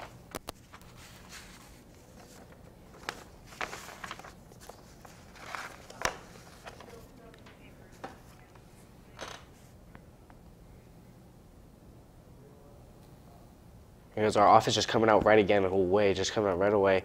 They're not wasting any time getting down this field, getting ready to get in a scoring position. It looks like they're in field goal position right about now as well. Okay, so right there is Austin Russo. He is a wide receiver. He's a senior. Have you seen him play before? I've seen him play a little bit. He's pretty shifty. And good run by our running back right there, actually. What an amazing run. But going back to Austin, he's shifty and speedy. He has great hands. He's able to make moves on defenders, make them miss him so he can get up the field, make big plays happen. On our team we do have really intense wide receivers. They're absolute studs. They play fast, they play physical. Here we go again with the trips to our side. 3 receivers. Let's see how they're going to run this here.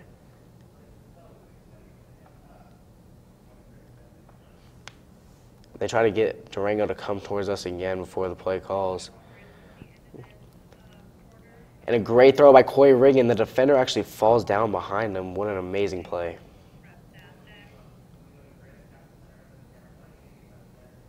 So our Falcons just keep, going down this field, doing amazing.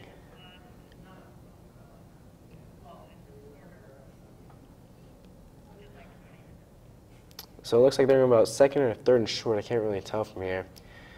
But I'd be anticipating a run. Let's see what they call here. So right here on the field, is this an advantage for our Falcons? This is a huge advantage for us. We're in scoring position. We're able to, come up into our field. We're definitely in field goal range, so we should definitely be getting points at least here. We try to catch them off sides, which we can't do, so it's actually going to be a timeout for us Falcons. Okay. While we're in timeout, we'll be cutting to break. See you soon.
Welcome back. So we're still here during third quarter. We have 6 minutes and 28 seconds left in the game and still tied 7-7.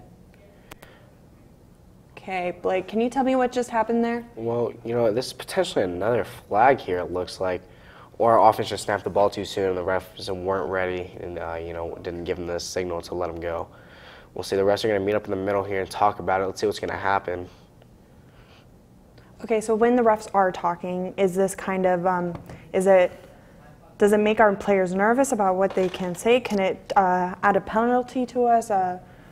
What can happen? Yeah, sometimes it definitely does make our players nervous. A lot of times when they don't know, they're super nervous because they don't want to, lose field advantage. But right there, it looks like the refs actually just waved the flag. They thought they saw something that they actually didn't. So it's going to keep us in the same field position. Let's see what we do here. We're going to go for a pass. Corey Riggin drops back. Oh, and a great catch by our receiver. It looks like a catch there. Let's see how the refs are going to spot this.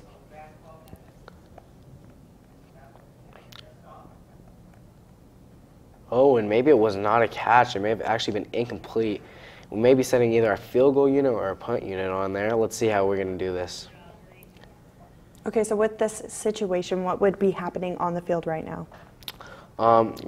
Really we're just thinking about what we want to do here and how we're going to play this out. Oh, was that a turnover on downs? It could have been a turnover on downs, which didn't successfully, make the play here. Let's see how we're going to do this.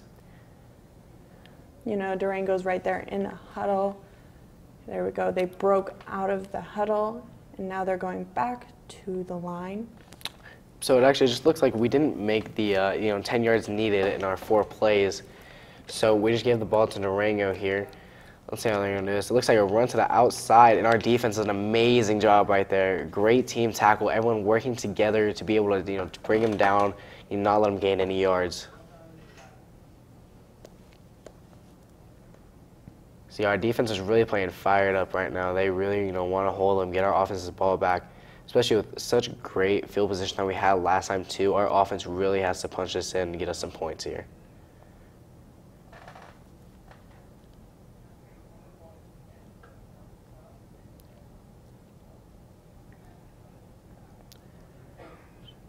They're going to go from the shotgun, it looks like. This is going to happen. It looks like another run to the outside. Oh, and he tries to hurdle and leaps out of bounds. Looks like we got him. I saw some great blocks made by our defense there. Yeah, they really did a great job, just holding up the line there, trying to get to that outside and keep them towards the inside so we can make that, tackle. And what's really important is everyone is flying to the ball. And in football, it's such a team sport that you really want everyone being able to get there so, we can just make the tackle happen and just be a great team effort. Okay, so right now we aren't in defense because our team wasn't able to make it to a first down. Do you think we'll be able to get the ball back, or what will happen in this next few moments? I really think so. That it looks like actually Durango's getting backed up here. It may have been a flag on him, and it looks like a huge one. It looks like about a 10-yard penalty on Durango. Unfortunately, I wasn't able to get the call here. But that's huge for us, actually. That's a momentum changer because now our defense sees how backed up they are, how much yardage they need to get that first down. So our defense is excited. They know they have a little bit of leeway. They just got to, make the right plays happen. So Durango drops back. Looks like they're going to pass. It is complete.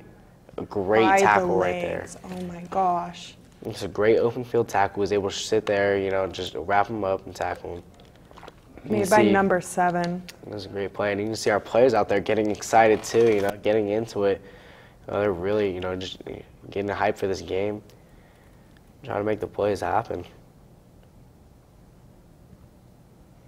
Of course, and right there we have player Braden Wilson. He had a few highlights in our highlights segment. He's a pretty strong player. He has 1,197 views on his Huddle account. Very good wide receiver for our Falcons. He's a really strong, player overall. He plays everywhere on this field. And, Durango passes here. It's a big hit made by us. Is that enough to stop him, though? Another tackle by number 7, too. But it looks like Durango ended up getting the first down there. We just didn't, get him quite short enough. So Durango's getting a set of downs. But, going back to Braden Wilson, I think it's something with that, Wilson last name might be a lot of good luck. Because we also have Jordan Wilson, who's made so many plays tonight, a lot of highlights. And both of them combined are just such strong players. They work really well together. They're amazing athletes. They do everything.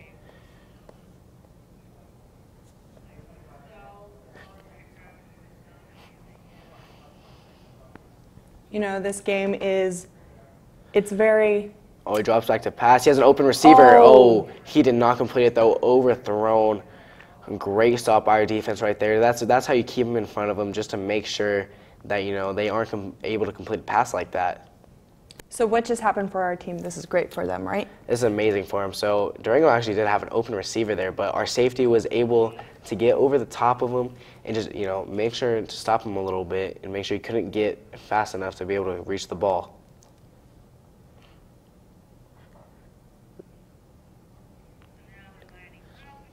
Durango's coming out, and they're coming in a weird formation.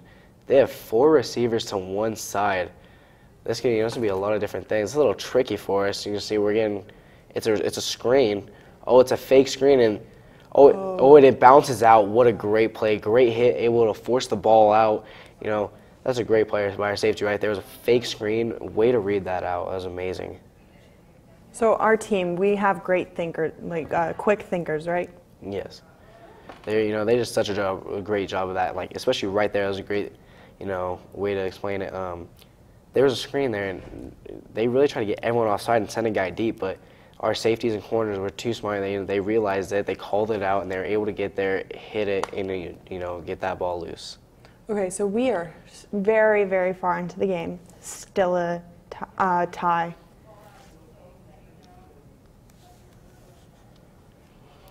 So Durango here in a spread formation, which you see a lot of high schools run. Oh, and early whistle here, actually. See, there's a flag towards our side of the field. Let's see what's going to happen here.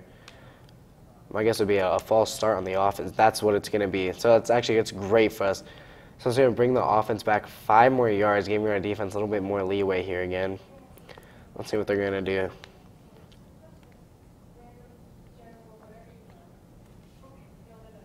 And it's such a tight game still, too. And we're so late in here. It's just 7-7. Our team is doing a great job of shutting them down. Our offense just needs a little more enthusiastic, get into this game, and really, get us some points on this board. We've had a tie for so long, honestly. It's time to get some action, to get some points. Oh, and here's a huge throw by Durango. He heaves it down the field, and it is incomplete. That's a great play by our safety right there. He was just hitting that ball away, making sure that the receiver cannot get it.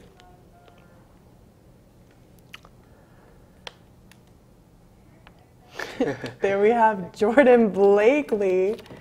No, very strong player, very strong player.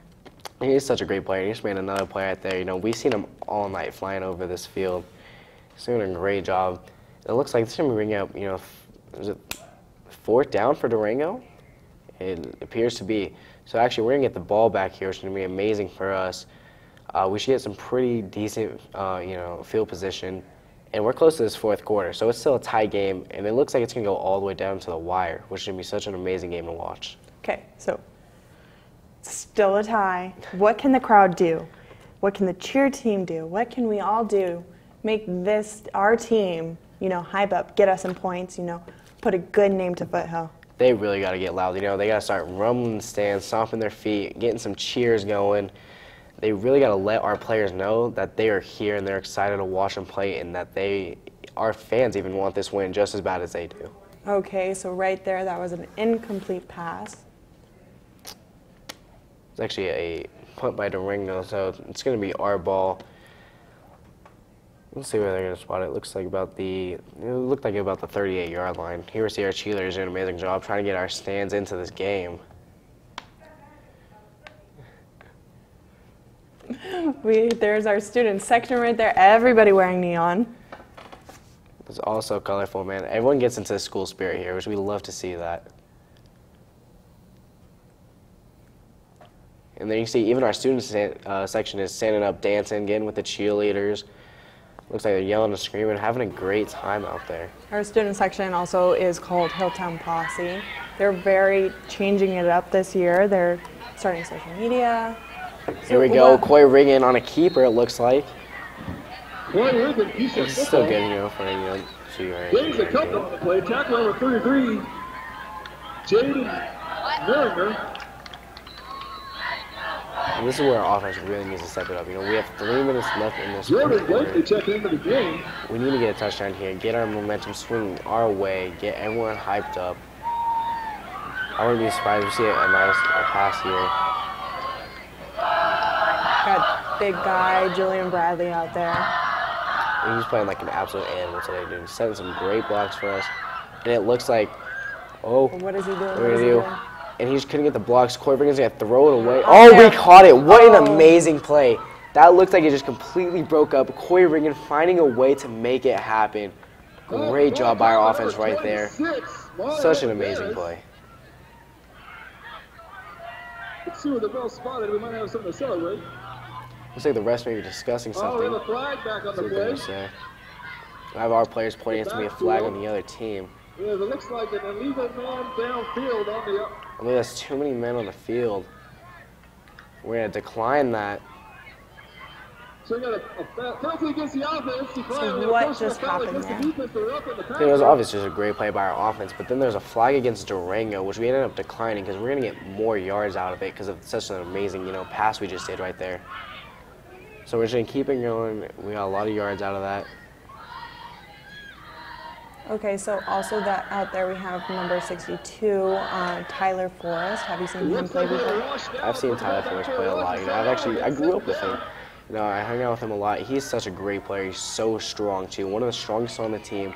He makes big blocks. He's able to drive the defense out of the way and set up, huge gaps for our running backs to run through. Okay, so what did the ref say just then? So I couldn't tell everything that happened, but it looks like there's a flag. It could have been on our offense potentially, but Durango looks to decline it maybe.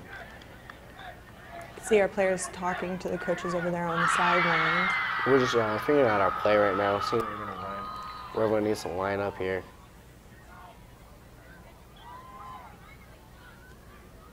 So it looks like we're potentially a run here. We're going to see we have a tight end to our right. Wouldn't be surprised. Oh, we motion him over. He pulls it out. That's a waggle. Looks like he's gonna keep going. How many yards can he get here? Oh, that's a huge play. That was so amazing. They really got that going.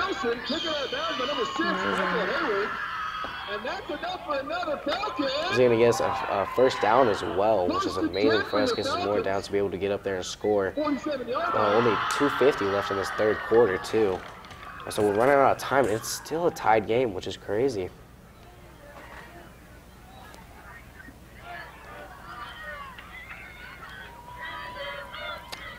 Looks like Coy's gonna take the snap again. Here we go. Simple zone play. Up the middle. That's a great push though by our O-line. Just even a couple yards mean a lot. Looks like a late hit. Let's see the half. Nice run by Mario Barros. So our O-line was getting behind our running back too a little bit, helping them push after they setting up their blocks. You see our players on the sideline getting excited too, and hear like wonderful cheerleaders getting everyone excited out here. Our dance team, they are just as important as our cheer team. Cheer, they are focused mainly on hyping up the crowd, but dance also is a part of that. They have very intense routines that contribute so much when it comes to energy in the stands and on the field. Yeah, they really do such an amazing job. I mean, even at halftime, we saw it greatly choreographed. Like, they did such an amazing job.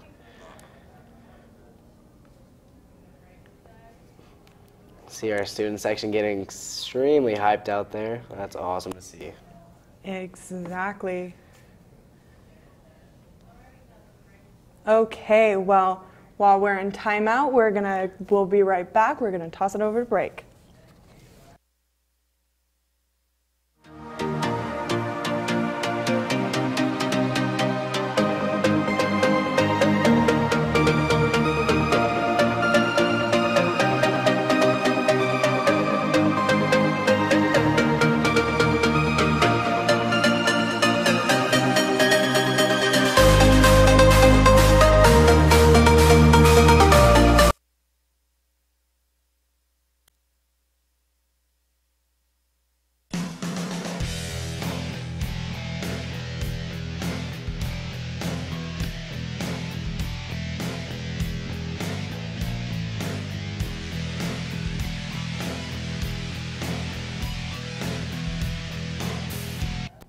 And we're here, still a tie, 7-7, with 2 minutes and 34 seconds still in quarter 3. Your offense is coming out here. There's another run we're going to see. Oh, it's a play action. Oh. What a great pass. You see Coy Ringen doing it again. He's just able to read those defenses and pinpoint exactly where he should be throwing it and who's going to be open. That's just such a great job of reading the field. And you can see we're actually getting extremely close to a touchdown here. So, you know, hopefully our offense can keep pounding it and doing what they've been doing so far. This has been such an amazing job by them. And right there around the 15-yard line. Super close to the end zone. Do you think we'll be able to score points within this 2 minutes? You know, I really think so. They've been doing such a great job already. They just have to keep it up here. Let's see what they're, it looks like potentially a run here. They're going to do a play action. Little smoke action going on. Oh, and he's going, and it's going to be, it's a Falcon touchdown. Oh my gosh, that was so perfect. He missed every single block from Durango. What a great play. Was that Jordan Wilson? I believe so. Wow. That says it all right there. He's that so adds shifty. Another one to one of his highlights. Oh my gosh, such a strong player right there. Quick on his feet, you know, very, very fast. He's 6'1", so you expect him to be very, very quick, long legs, you know, very slender, but still can move like crazy. Yeah, we saw it right there, you know, just cutting in and out. It looks like we're just going for an extra point conversion here. Can't really see our kicker. Oh, and the defense is going to be offsides here. Flag on the play. What just happened there? So the Durango actually ended up lining up over the ball, which is illegal here. So that's going to move us a little closer, I believe. Just going to make the kick easier for us. Okay, that's great on our part, correct? It's amazing for us. Makes the kick a little shorter. Hopefully it's just be a chip shot. Looks like Ollie is out there to kick it. Ollie, number 11. He's a senior this year.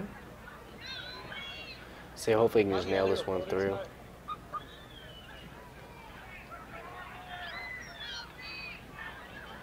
Snap is back, and let's see how it goes. And it went in. What an amazing job. job. We are out here winning. You know, we predicted beforehand that we were going to do very well against Durango, and Durango, they've kind of showed us that they are worth a little bit more than what we thought they were. No, they really have. They put up such a tough fight for us right now, but, you know, we finally broke this tie. It's been tied since the first quarter of this game. Our offense was able to come out here, you know, come back even stronger in this third quarter than they did in the first and second quarter, which was amazing to see. But Durango, you know, we can still see something out of them. They've proven to us that they can fight and they can keep up with us. You know, that's great for our team, though, because, you know, playing against stronger teams makes us stronger in ourselves. It really does. You know, it helps us out so much in seeing the competition, especially once we get into division games. This is the type of games that we expect to see out here. Looks like band is finally coming back. Do you think them coming back is going to hype up our players, hype up our stands?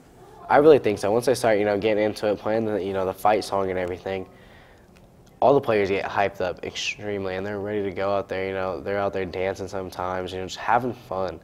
And that's really the key thing is to winning is to have fun. That's what they really need to do out here. So Durango receives a kick here, and all the Falcons, it's a great tackle by them. Everyone's finding into that ball, trying to make a tackle. Close to the 30-yard line. So here comes our defense trying out to the field, and so we need another huge stop from them right here. This can be a huge momentum swing right here if we can stop them.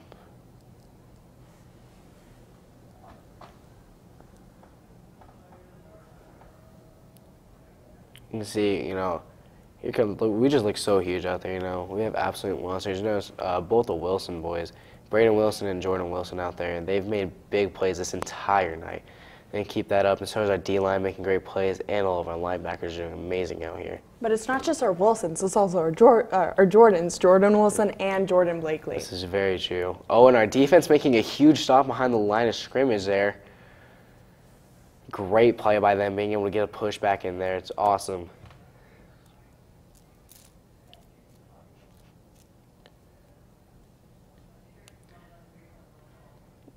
So right now, based on the scores, we're doing so great against Durango. We have 14-7.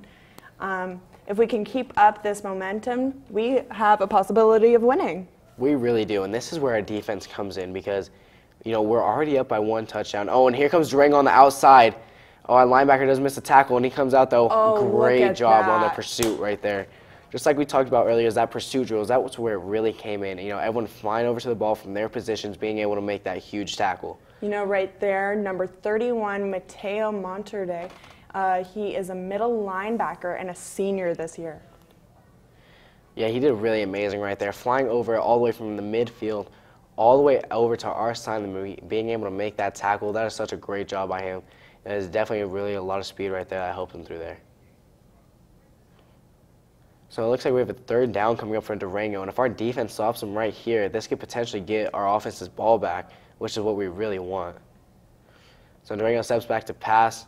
He throws it. Oh, and it is incomplete right off his hands. Wow, that is a huge break for us. That's amazing. No, I'm not going to lie. That was a little embarrassing. That really was. It hit right off his hands, you know. Their one job out there is to catch this ball. You know, when he gets off that sideline, his coach is not going to be happy out there. He's definitely going to be frustrated with himself, you know. But, you know, it's a great break for us. You know, it looks like their punt team is coming out too, which is great. That's going to get our offense's ball back. 20 seconds remaining in this quarter. And then this, you know, our offense can come back out here maybe 1-2 plays. And then we'll be right into this 4th quarter. It's going to be super exciting to see. 4th quarter is going to be super, super intense, correct? It's going to be insanely intense, especially only a 1-score game. Both teams are fighting insanely hard. They both want to win. And it looked like a short punt, actually. So that's giving our offense a huge advantage in making a shorter field for them to be able to go. There's only 12 seconds here, too, so, you know, it's probably going to run 1 play, run this clock out, get into this 4th quarter. You know, just keep trying to run this clock out and put some points on this board potentially, you know, to win this game. Okay, so they're sending out running back Elijah Bryant, number 21. He's a junior, and earlier he did some great plays. Yeah, he really has been running great all night. He's been able to find the seams of every direction. You know, thanks to that O-line, great help right there. But he's been able to cut through everyone, make great plays. And it's a passer running a smoke. He gets to the outside. He makes one defender miss. Oh, and he keeps going. He lunges forward for that extra yards, you know. That's what we love to see is when he, you know, keeps reaching for those extra yards. It's amazing to see that. It's great work right there.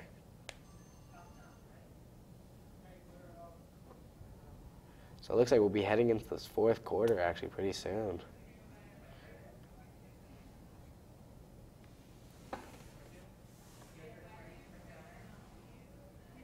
Okay, so that was a great watching it, but what was it like down on the field? We're going to go to reporter Christopher Sanchez on the field.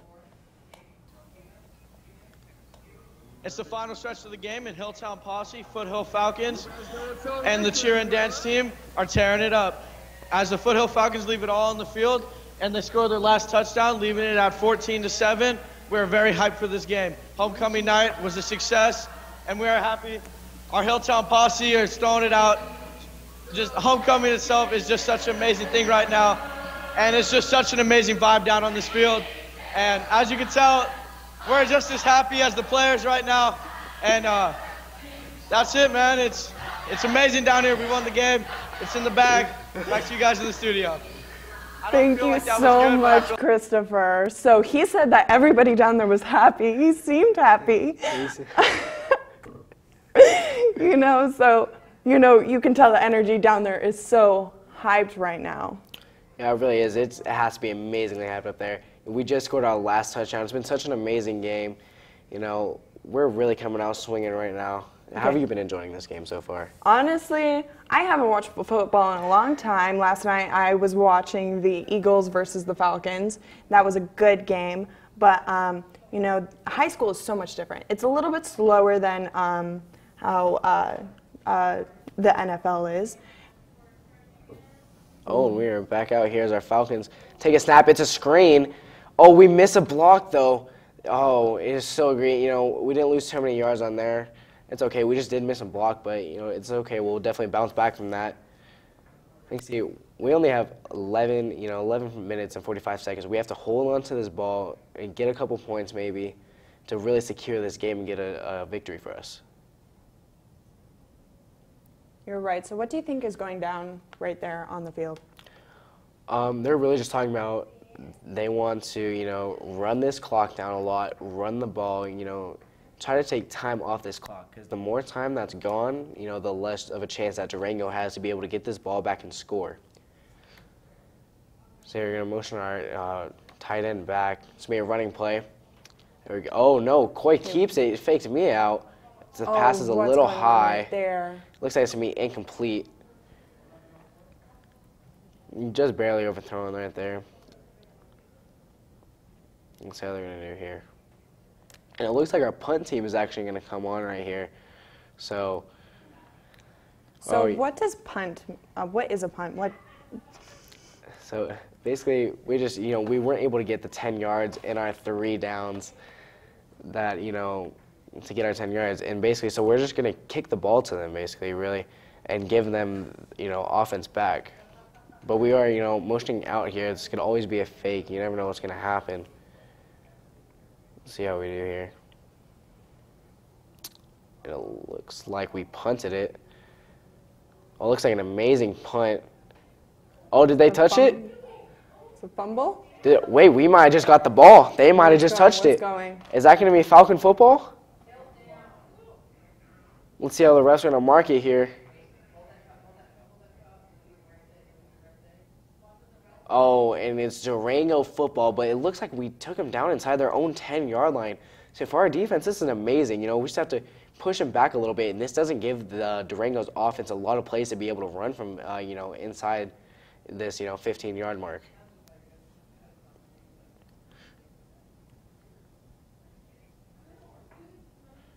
So as we see Durango come out here, I wouldn't be surprised to see a run, try to get a couple more yards because they get pushed back just a little bit. That could be a safety for us, which would be great.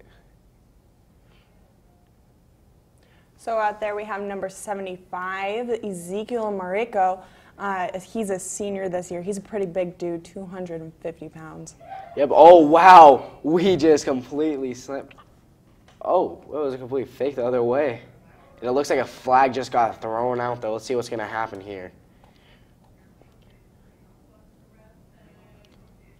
While they figure this out, but going back to Zeke. Zeke is an absolute monster out there. He tears up the field. And it's going to be holding on the offense. Wow, okay. So this would be they're going back 5 more yards. This is going to be a great opportunity for our defense right here. So this will be about a 1st and 15 for Durango. Let's see what we're going to expect out here. Our defense, hopefully shutting them down. This is a great opportunity for us to get a safety, hopefully.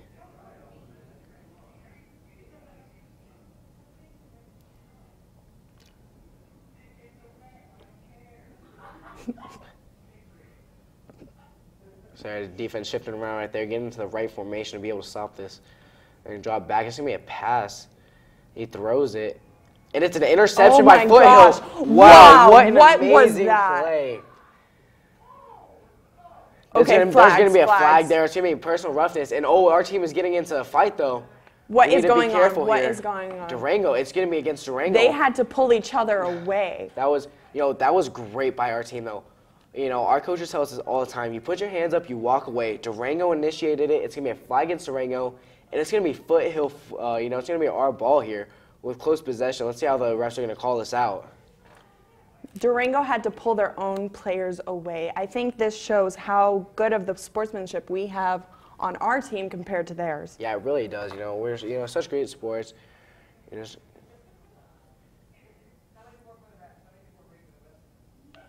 See what the refs are actually going to call here.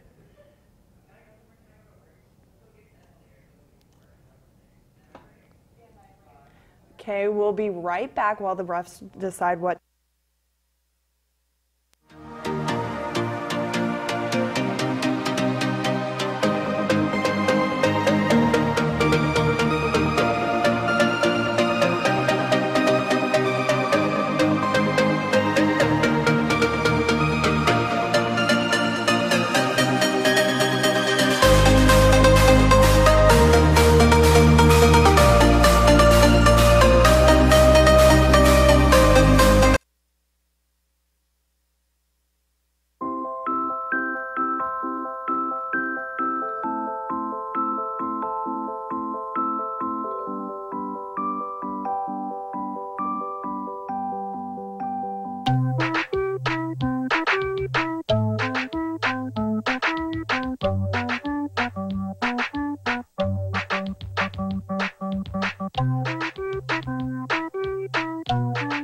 Start a story. Adopt at theshelterpetproject.org.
Okay, welcome back. It looks like Foothill was actually able to get this ball, so the interception is sand. We weren't able to catch what happened on the flag here, but I'm guessing it'd be against Durango. It looks like they were really coming after the play, you know, fighting our players. Oh, and that's a huge loss for our offense right there. That's a sack. Coy Riggin on the ground. You know, you really hate to see that offensive line. We just have to create a pocket for him right there. Yeah. So let's see how they're going to call us out here. Yeah, offensive line really just has to keep blocking for him. That's all really is to it. So we're going to go into a, looks like, 2 receivers on the left side with a tight end up close.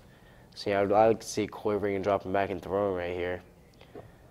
Looks like we're going to just be a, oh, it's a run. What a great run right there, actually. It's a pickup of about 10 yards. That's so amazing.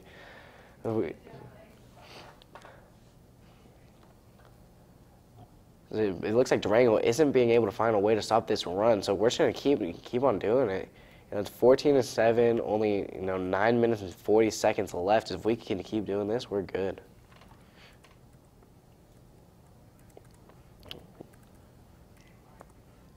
Coy Riggin drops back to pass. It's completed. He's going to keep going. Oh, keep going. Reaches for it, and it looks like first down. He may be short. He may not have gotten that extra little reach. Oh, and they're going to mark him just short, actually. It's going to be a 4th and short here. Let's see if they're going to bring out, our field goal unit. Oh, it looks like our offense is going to stay on the field here. So our interesting call right here.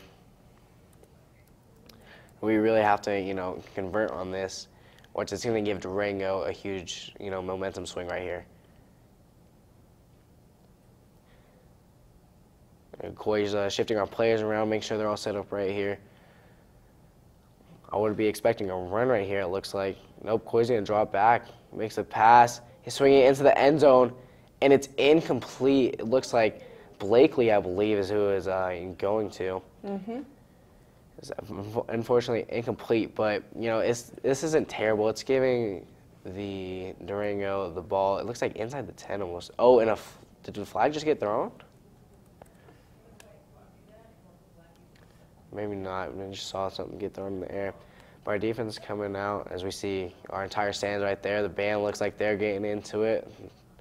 Looks like a blast from the past back there with all the 90s kids. Speaking of blast from the past, so Durango has one thing on us, and they have a regional championship from 2002, and we have never had a regional championship. Yes, Durango was really good. They started off really good back in the day, and now, we're a really even matchup with them. I wouldn't be surprised if actually Foothills wins a regional here pretty soon. We're looking really good here actually this season. Oh, it's actually a Durango player's hurt here. She was talking about earlier, all of our players hate to see this. We want to make sure everyone is safe and okay. Durango's taking a knee on their sideline, it looks like. We're going to hope he's okay. Yeah, going on with that, our last region runner-up finishes was in 2011. Hopefully this year we can get another one, maybe even our first region championship. Yeah, our team right now is looking just as good as the one in 2011 did. I really would like to see him getting out there. Looks like the Durango player did get up, though. It looks like he's going to be okay, which we love to see that. We're glad he's okay. Hopefully he wasn't a key player on their team, though. We want to play against a strong team, so we get stronger as ourselves. While they're going after that, we'll be right back.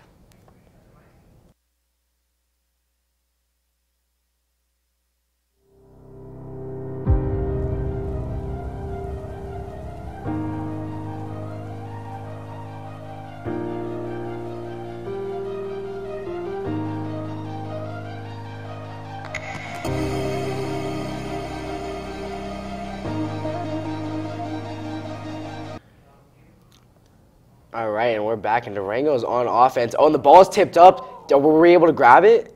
Oh, and the ref is saying incomplete, actually. The ball's tipped up in the air, but great hustle by our defense trying to get over to that ball and get us that ball back. It's going to be a second down here for Durango. Backed up in their own territory here. Okay, so we know that second down means great for all Falcons, but what does this mean for Durango? You know, they're really sitting here thinking of how they want to get yards here. You know, their run game has been off and on for this entire time. So, you know, their pass game hasn't proven too much either.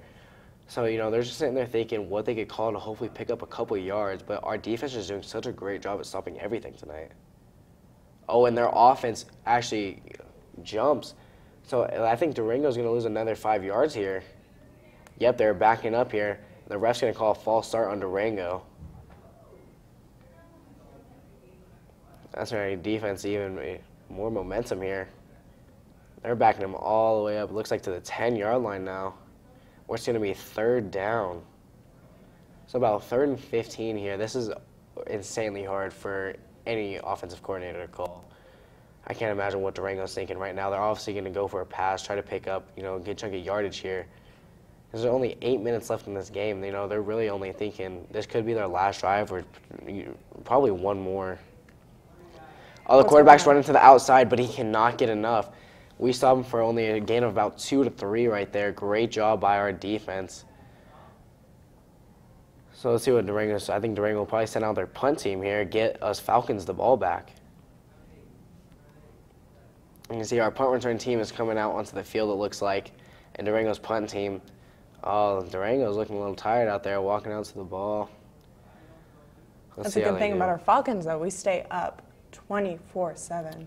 We really do, and it's showing right here in this 3rd and 4th quarter. We're able to put a touchdown here, and our defense was able to make another stand, which is outstanding. They're doing such a great job tonight.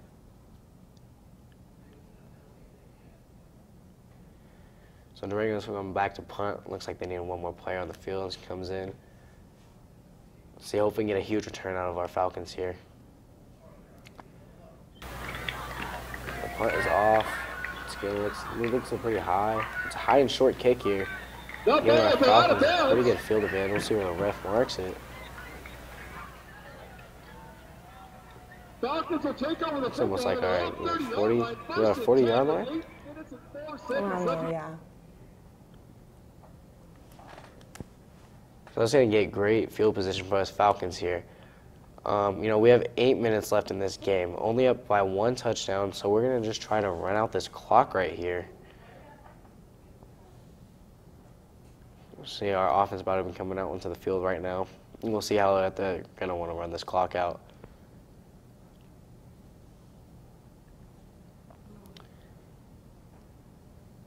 It looks like empty formation, so we're looking for a pass here, or a receiver could come around and grab the ball. We'll see. Oh, he's going to keep out a quarterback keeper. He finds a hole. Oh, that's a great run. That's going to be a 10 yards. That might be a first down pickup. That looks like he went past the chain. It's going to be really close. Let's see how the refs are going to call it here. Oh, they're going to call it just short, it looks like. That's fine, though, because in the next play, we can make it past and make it to a first down. Exactly. We're really close. It's literally inches right there. Oh, the chains might be coming out here. Let's see if they're going to measure it. We'll be right back.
welcome back. An exciting game right here. Our Falcons have the ball, and it's going to be a handoff at the middle. And I believe that's going to be enough. That's been a good run right there. It looks like they actually gave us a first down on that last drive as well, so they might have brought the chains out, and we had just enough to get the first down here. So let's see, only 7 minutes and 30 seconds left on this clock here. We're up by one touchdown, and you know we're really close to scoring another one, which hopefully we are able to get. Let's see, our players are going to talk over their play right now, see what they're going to call, see what they're feeling, and what they think is going to work out here.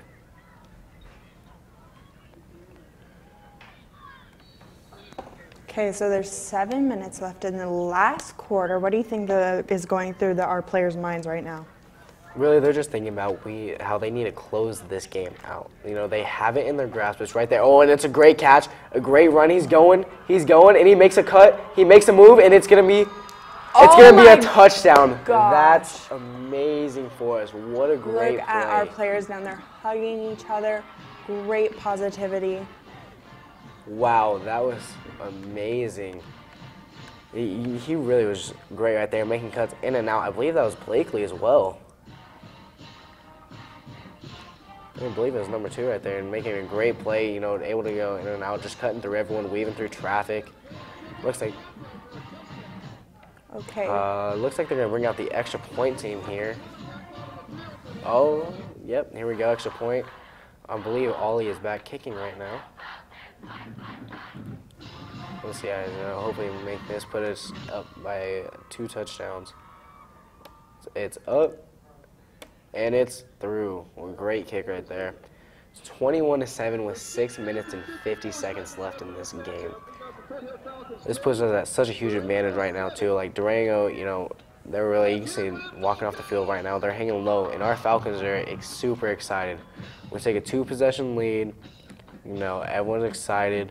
Durango doesn't have a lot of time left on this clock either to be able to close out.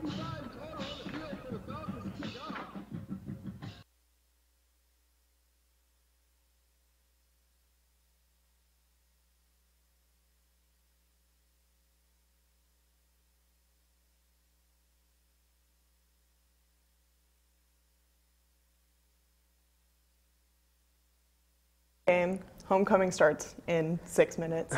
Do you think that everybody will have enough time to get down there, get to homecoming, have fun? I really think so, you know. There's plenty of time. You know, homecoming's going on for a little bit tonight, too, as well. And I think everyone is actually super excited about this game right now. Is Carter Stagg kicking right now? I believe so. We talked about him earlier. He's such a great kicker, you know. He really has a boot out here. And kick it off. Let's see what he does here. It's a pretty nice kick. It's going to bounce right in front of Durango. They pick it up here. Oh, and he breaks off one tackle. Oh, no, he's going to the outside, and we do get him eventually, though. That was a great tackle right there. See our defense running out onto the field here.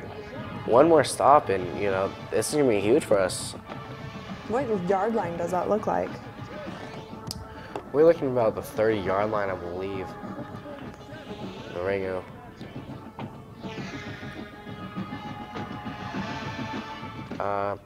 So talk about kicking as well. All right, you know, the most regular kick is just booting it, just like Carter Stagg did here. But we've seen Durango do a weird kick today. It's been sky high and short. So, you know, that's definitely a weird one. And then you also have what's called the onside kick, which we could potentially see here if Durango scores, which, you know, in high school you never really see it that much unless the game is close. As potentially this one could be, depending on how Durango plays this drive. It's like timeout by Foothill as well right here. So right now, us and Durango, we have completely opposite current records. Right now, we're standing at 2-0. They're standing at 0-2. Do you think that it'll stay the same? We'll have 3-0. They'll have 0-3. I really believe so right now. There's only, you know, 6 minutes, 45 seconds left in this game, and we're up by 2 possessions. So Durango's going to have to go down right now, score, make their extra point. Potentially, they'd probably have to kick an onside, get the ball back, which is extremely rare for them to even get a ball back on a, onside kick and then go down and score again and make the extra point. Look at our stands right now. We got the band cheering and playing for us, and then our parents, our supporters, they're out there and they're cheering on our team, even though right now it's very late into the night. Yeah, it really is. We can tell everyone out there this has been such a good game all the way through. We had it tied until the third quarter of a football game, which is, rare to see, as Durango's going to drop back. They're going to throw their screen, and it's incomplete. Great stop by our defense right there. Jordan Blakely right there. He's so quick. And we've seen him. I think every play the defense have made, Blakely's been out there. You see Wilson right behind him as well.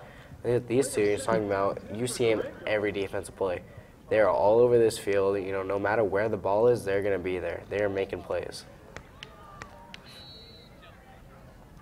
So Durango's coming back out here. I would expect to see the same type of thing as Durango's going to drop back and throw it, try to get chunks of yardage here. Did a great job of shutting him down last time. Drops back, throw. It is incomplete, right off his hands again. And we were right there, ready for them to catch that ball and start running for it. We really were. Our corner's just sitting there making sure that they cannot get this ball at all. They're holding him. I believe we're in a third down right now. Hopefully our defense can do this stop. Durango's going out to the same type of formation. They do have one halfback in the backfield this time. Which is a key to watch out for. Might just have him as an extra blocker back there, which is what they're going to do. Oh, and our D-line is going to get up there. And he's going to roll out to the outside, and the quarterback has nowhere to go and nowhere to throw it. Great pressure by defensive line right there, getting him forced out of bounds. Let's see how Durango's going to do this now. So I believe this is actually going to bring up a fourth down for Durango as well. With only 6 minutes and 20 seconds left in this game, I expect to see Durango three times the point that they have. They got to do a lot if they want to get the same amount of points as we have right now. Yeah, they really do, and they would, honestly, if they don't go for it here, this game could potentially be over, and it looks like they're just going to punt the ball to us.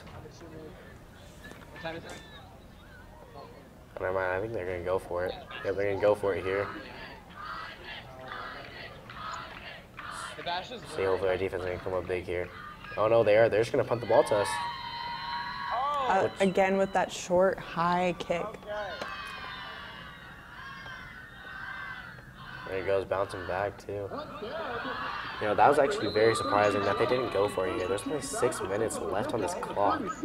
With about, I think Durango saw us, 3 timeouts though.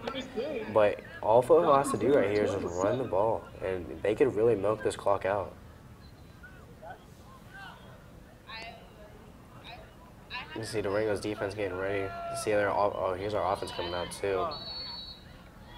I'll get ready for a lot of running on this drive. Probably trying to milk this clock out. We'll see. Maybe we'll let Coit throw a few. Get some big yardage. We'll see how we run this here.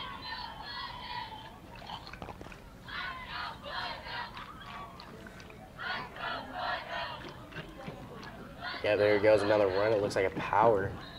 There's a couple yards there. Not bad. Able to waste a lot of time off this clock though again. So we're just killing this clock down, hopefully trying to get all the time off this clock and just milk it out to 0 seconds so we can get this victory.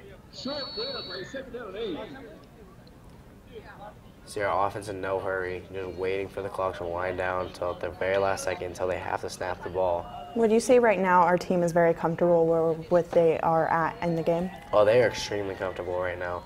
They know they're up 2 possessions. There's only 5 minutes and 40 seconds left on this clock. They're sitting here doing amazingly. Looks like we're going to run the ball. Nope, Coy's going to keep it again. He's going to look to throw it, and he can't find anyone. Wow. That's very unfortunate for our offense right there. So it's going to bring up a third down for us. Third down about 8, I believe.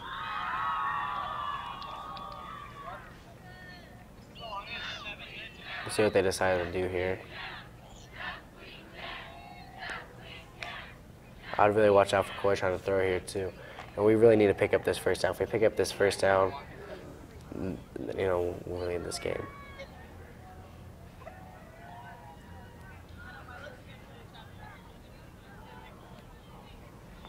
Falcons take the line, third down. Okay. Get our few boys on. Here we go, Falcons! So here comes our offense onto the field too again. Coy's gonna quarterback keeper again, which we saw a lot, and he's gonna pick up a huge gain right here. Is that gonna be enough for our first down? We hope so. Let's see how he's gonna do it here.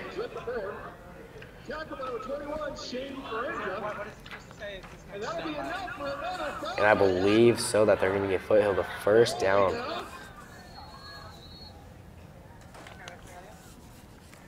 That was an amazing job by Coy right there, being able to find the seam, just work his way all the way through, and pick up that first down for us. That's going to be huge. As we see, the clock just keeps ticking down. We're almost there.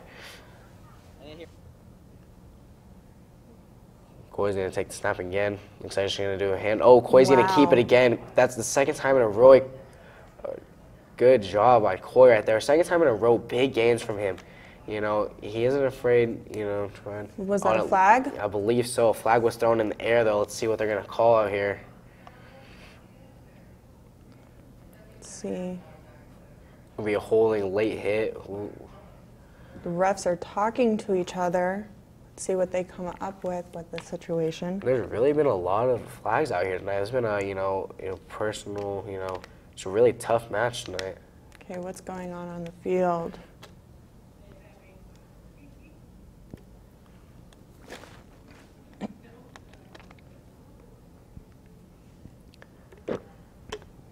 It looks like we're going to get backed up.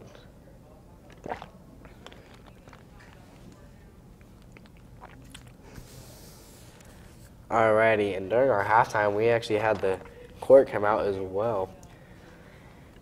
Our freshman court actually came up as Kellett Smith and Willow Britt. Our sophomores are Gavin Martin and Kylie Vasquez. And our juniors, Jared Lee and Kate Allen. And finally, for our senior court, we have 8 options for who is going to be our king and queen this year. We have Ivan Castillo, Luke Vinek, Adrian Marquez, Dylan England, Sierra Freeman, Tori Louie, our FST News' own Logan Winter, and Alex Moreno. That's great. Congratulations to everyone who made it. That's such a big accomplishment. The winners of who won King and Queen is going to be announced around 10:30 tonight. Yeah, just congratulations to everyone who made it. Great job by all of you guys. Oh, and here we go again. It looks like a fly. And we're not actually going to get any yards out of that. We may have potentially lost a couple of yards there. Trying to get to that outside and run this clock down still. I'm not sure if they're still counting voting for this, for King and Queen, but if they are, you can go to our website, fstnews.com, and search homecoming voting in the search bar. Here we go again.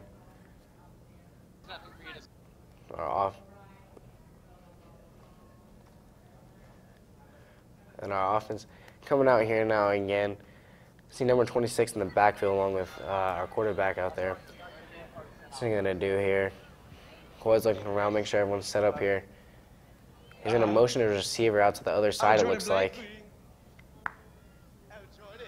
And trying to get Durango on a hard snap, it looks like. It looks like a counter tray maybe, and a great pickup. Wow, go, and he's going to keep going. Oh my God, what an amazing power run right there. You know, he's kept plowing everyone over breaking tackles. Amazing job by him right there. 3 minutes and around 40 seconds left. This is so intense. You know, we're in a comfortable position right now as we speak with 21-7. Do you think there's anything crazy going to happen on the field within the next few minutes? You know, I really don't think so. Foothill is just in control of this match right now. You know, they're making all the right moves. They're picking up first downs. They're ahead by 2 possessions. There isn't much Durango can do at this point of the game. So we can see we take the snap again, and here comes our run game. Only going to pick up a few yards right here. It's still a great run. Just going to, you know, milk this clock down again. We're just going to keep it going here. You can see our team is just sitting there, you know, waiting for the play call, waiting for this clock to run down. They're just going to hang out. You see, they're all having fun out there, it looks like, you know. They know that they're so close to this victory, and they want it so bad. Only 2 minutes and 40 seconds left on this clock as well.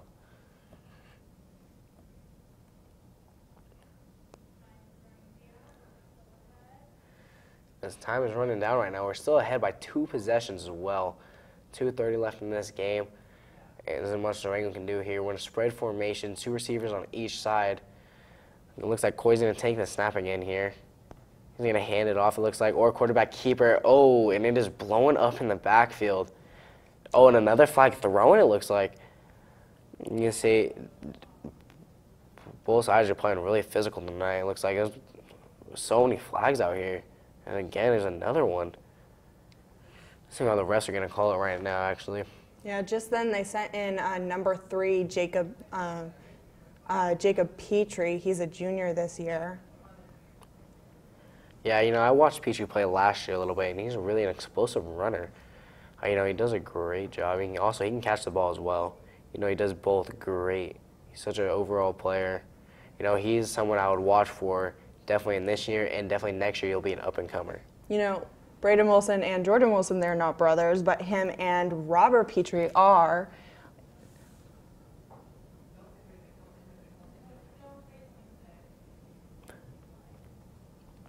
You know, it's amazing being able to play with your brother out there. You know, I couldn't imagine what it feels like just to have, you know, such a great time. And by the way, thank you to everyone watching our stream. I'm hoping you guys are enjoying it. It's awesome. You can always tweet us any questions. We will answer them. Here we go again. Was not able to see the flag here. But the clock is still running all the way down to 1 minute and 50 seconds left. We're going to motion our receiver out to that far side. Coy's going to keep it, throw the smoke. Over to Jordan Blakely. We've seen a lot today. And look at that. He makes another move and then hits a defender off him. What a great play right there. Our players are so good at standing up when they get hit. They really are. You know, you're not going to be able to take our players down with just, you know, arm tackle or a little shoulder nudge. You know, they're going to stay tall, stay strong, and just be able to run through them. And here we're actually getting a timeout by Durango. They know that time is running short and not much options that they could do.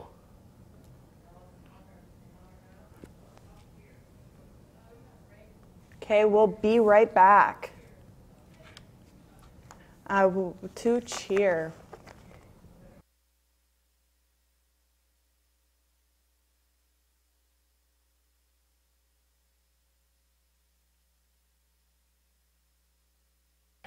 All right. We can see both teams are taking a break right here, talking over what they're going to do. I believe Durango just took their time out. They're going to talk about what they want to do, how to shut down this Foothill offense, which lately they haven't been able to do, really. Okay, well, we'll be right back.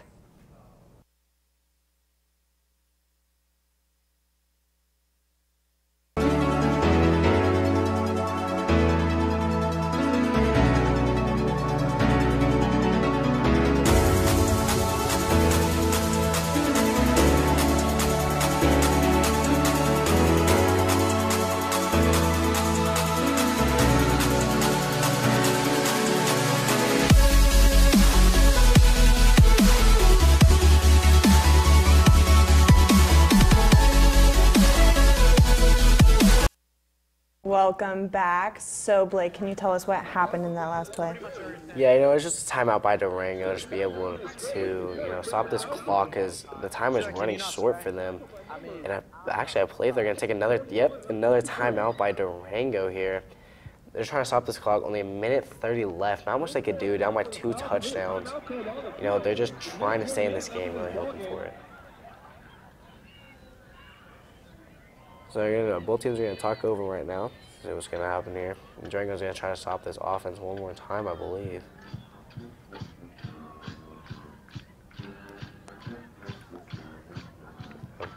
Foothill offense has been so great this second half. They've really just been able to punch it in. And you know, Durango's had a hard time stopping them lately.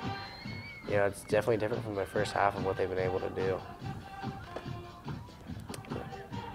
We will be right back.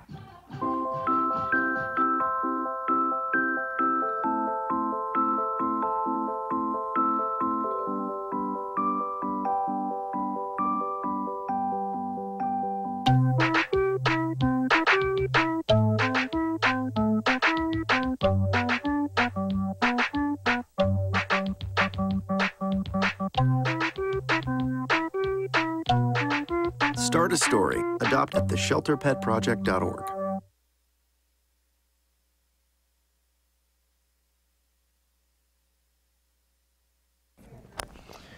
We are back. Only a few moments left in the game. Foothill is crushing Durango 21-7. As we see actually here, a big loss by our Falcons. Corey Riggin got sacked in the backfield. You know, here we go again. Durango looks like going to be getting the ball back here. Only 1 minute and 20 seconds left, though. So here comes our defense out right now. You know, really, they shut them out right here. And that's going to just about wrap it up for us. There's only 1 minute, 20 seconds left here. Not much Durango can do. They're going to, you know, I'd watch out for some long passes here just to try to get any points that they can. So right now is our Falcons, they're just going to try to run that clock down, try to use up as much time as they can? Yeah, they really are. They're going to hope so.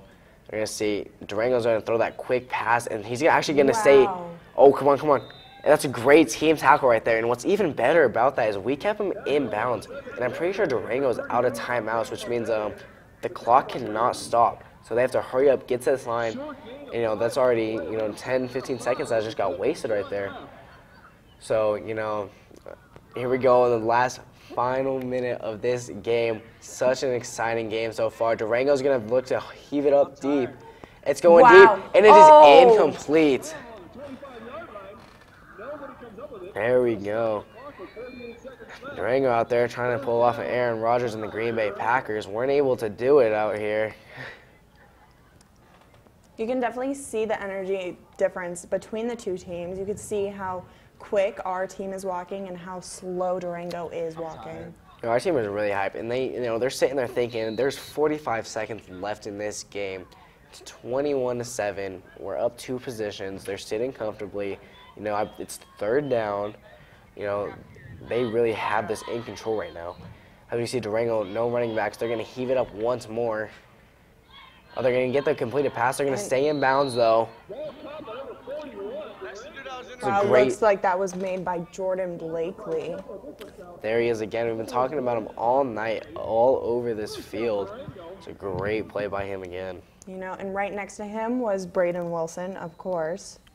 I believe that Braden Wilson, Jordan Wilson, and Jordan Blakely, they all work together, make sure that everything goes smoothly on that field. Especially tonight, they've been all over this field. I feel like we've been calling them out all night. They've been star players. Oh, and he rolls out, he gets the pass, and it is complete, I believe, and he isn't going to be able to step out of bounds, getting Durango a little bit closer. Let's see how Foothill's going to react to this. You know, really, as long as we keep all of the Durango players in front of us and keep them in bounds, there isn't much that they can do here. So do you think they have a shot? I do not believe so. You have 25 seconds left. You're down 2 possessions. I believe Foothill's coming out with this win. We can definitely see another Hail Mary out here. So you can see, and he looks to throw. It gets complete. Oh, big hit by our defense. Good play. It was completed. 19 seconds left in this quarter. Any options there? That was really the only option right there. You know, that was a great pass by him. They completed it. They did get their yards, so they are a little bit closer to this touchdown. They could potentially, you know, get some points on this board. Let's see what they're gonna do here. They're lining up in the trips left, and they're gonna spike the ball. They're gonna spike the ball, stop the clock here. Trying to get, you know, at least 1 to 2 more plays. Try to score a touchdown, I believe, just to try to get their, you know, total points up. You can see that our team is tired, but not sloppy tired. They've been working hard, and you know, I think they're ready for the game to end. They're ready for this dub. You know, this is where all their hard work pays off. They've been out on that field for so long. They are tired, but you can still see they're not making mistakes. You know, they're playing crisp, but they're playing clean. You know, they still know their jobs. They know this game is not over until that last whistle blows. So here comes Durango on defense. This is going to be crazy. Let's see if they can make anything happen out here. I'm just guessing another Hail Mary. He's going to heave it up into the end zone. He looks to throw, and it's going up, and it's incomplete. Wow.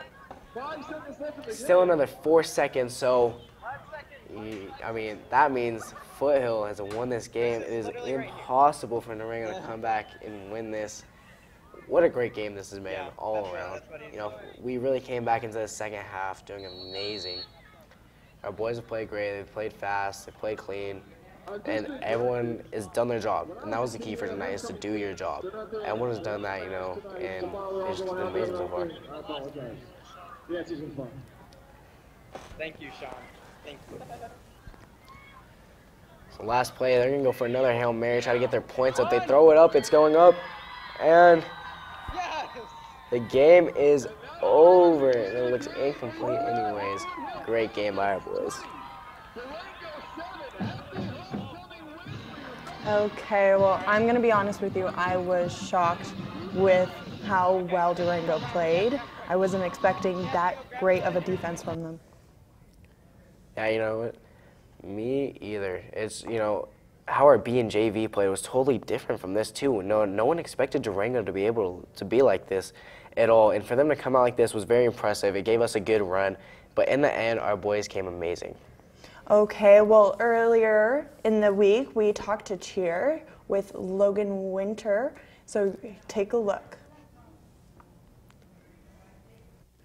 Thanks, guys. I'm here with Summer Vance and Mackenzie Manreyes from our Foothill cheer team. So what's new this year? So we have a lot of new things this year. We got new white uniforms, and we have a new student section. We're basically trading places with the dance team, and what we're going to do is try to like interact with HTP to raise a lot of school spirit and to get everyone pumped up. HTP joined with us, and we went over like all of our cheers, so they know a lot of our cheers. And then we switched back with dance, and so it's a lot of fun this year. Cool. So would a football game be different if there wasn't you guys there? I think it would be totally different because it would be way more laid back. Like, we're the ones who get the crowd like up and moving, and it'd be more focused on football instead of school spirit. All right. So dance and cheer are teaming up tonight to do something special. Can you tell me about it? Yes, so basically what we're doing is a lot of universities and a lot of college football teams and cheer teams and dance teams get together and have a whole like one spirit program. So what we're going to try to do is we're going to have cheer in the back doing a lot of stunts and jumps and tumbling, and dance is going to go in front of us and do sidelines and cheers and interact with the audience, HTP, to get everyone involved, to get everyone excited, and to get everyone pumped up for the game. Cool. Well, thank you guys so much for coming in. Of course. Of course. Now back on over to Zoe with how the game is going. Okay, well, speaking of cheer, from what we saw, it was great. They did an amazing job. The crowd was hyped. Yeah, they really did get this crowd hype, and that could have been the momentum change for us. You know, when the crowd is louder and the cheerleaders are getting everyone into it, that helps our team. Okay, well, now over to Christopher Sanchez on how the energy was down on the field. You gotta get out, bro. Okay. I'm Christopher Sanchez here with Jordan Blakely. I have a few questions for you. What was the energy like on the field tonight? You know, we kind of started flat, but how good we are. So when we get the second half, we got hype. And this is our homecoming game. We got to win it for the fans and for us. Was there anything that you saw there tonight that you would want to change or better with your team? We just need to come out with more energy. We're way better than we perform. I believe next time we're gonna ball out. Okay. What helped you guys play as a team? Just we're brothers, and that's what it should be like. And we play like brothers at the end of it. So I'm blessed. What was the spirit coming in, and what's the spirit like since you guys came out?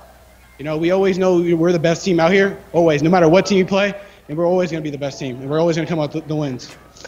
Thank you, Jordan Blakely. Have a good night. Back to you guys in the studio. Okay, well, it's good that our players know that they're the best team out there. It really is. It was amazing to see that. Okay, well, thank you so much for joining us, Blake. Thank you guys for having me. Homecoming is starting right now. Well, it already started at 9:30, but it's starting. It's going on. You can follow us on Facebook, Instagram, and Twitter, all at FSU News. Have a great homecoming Falcon.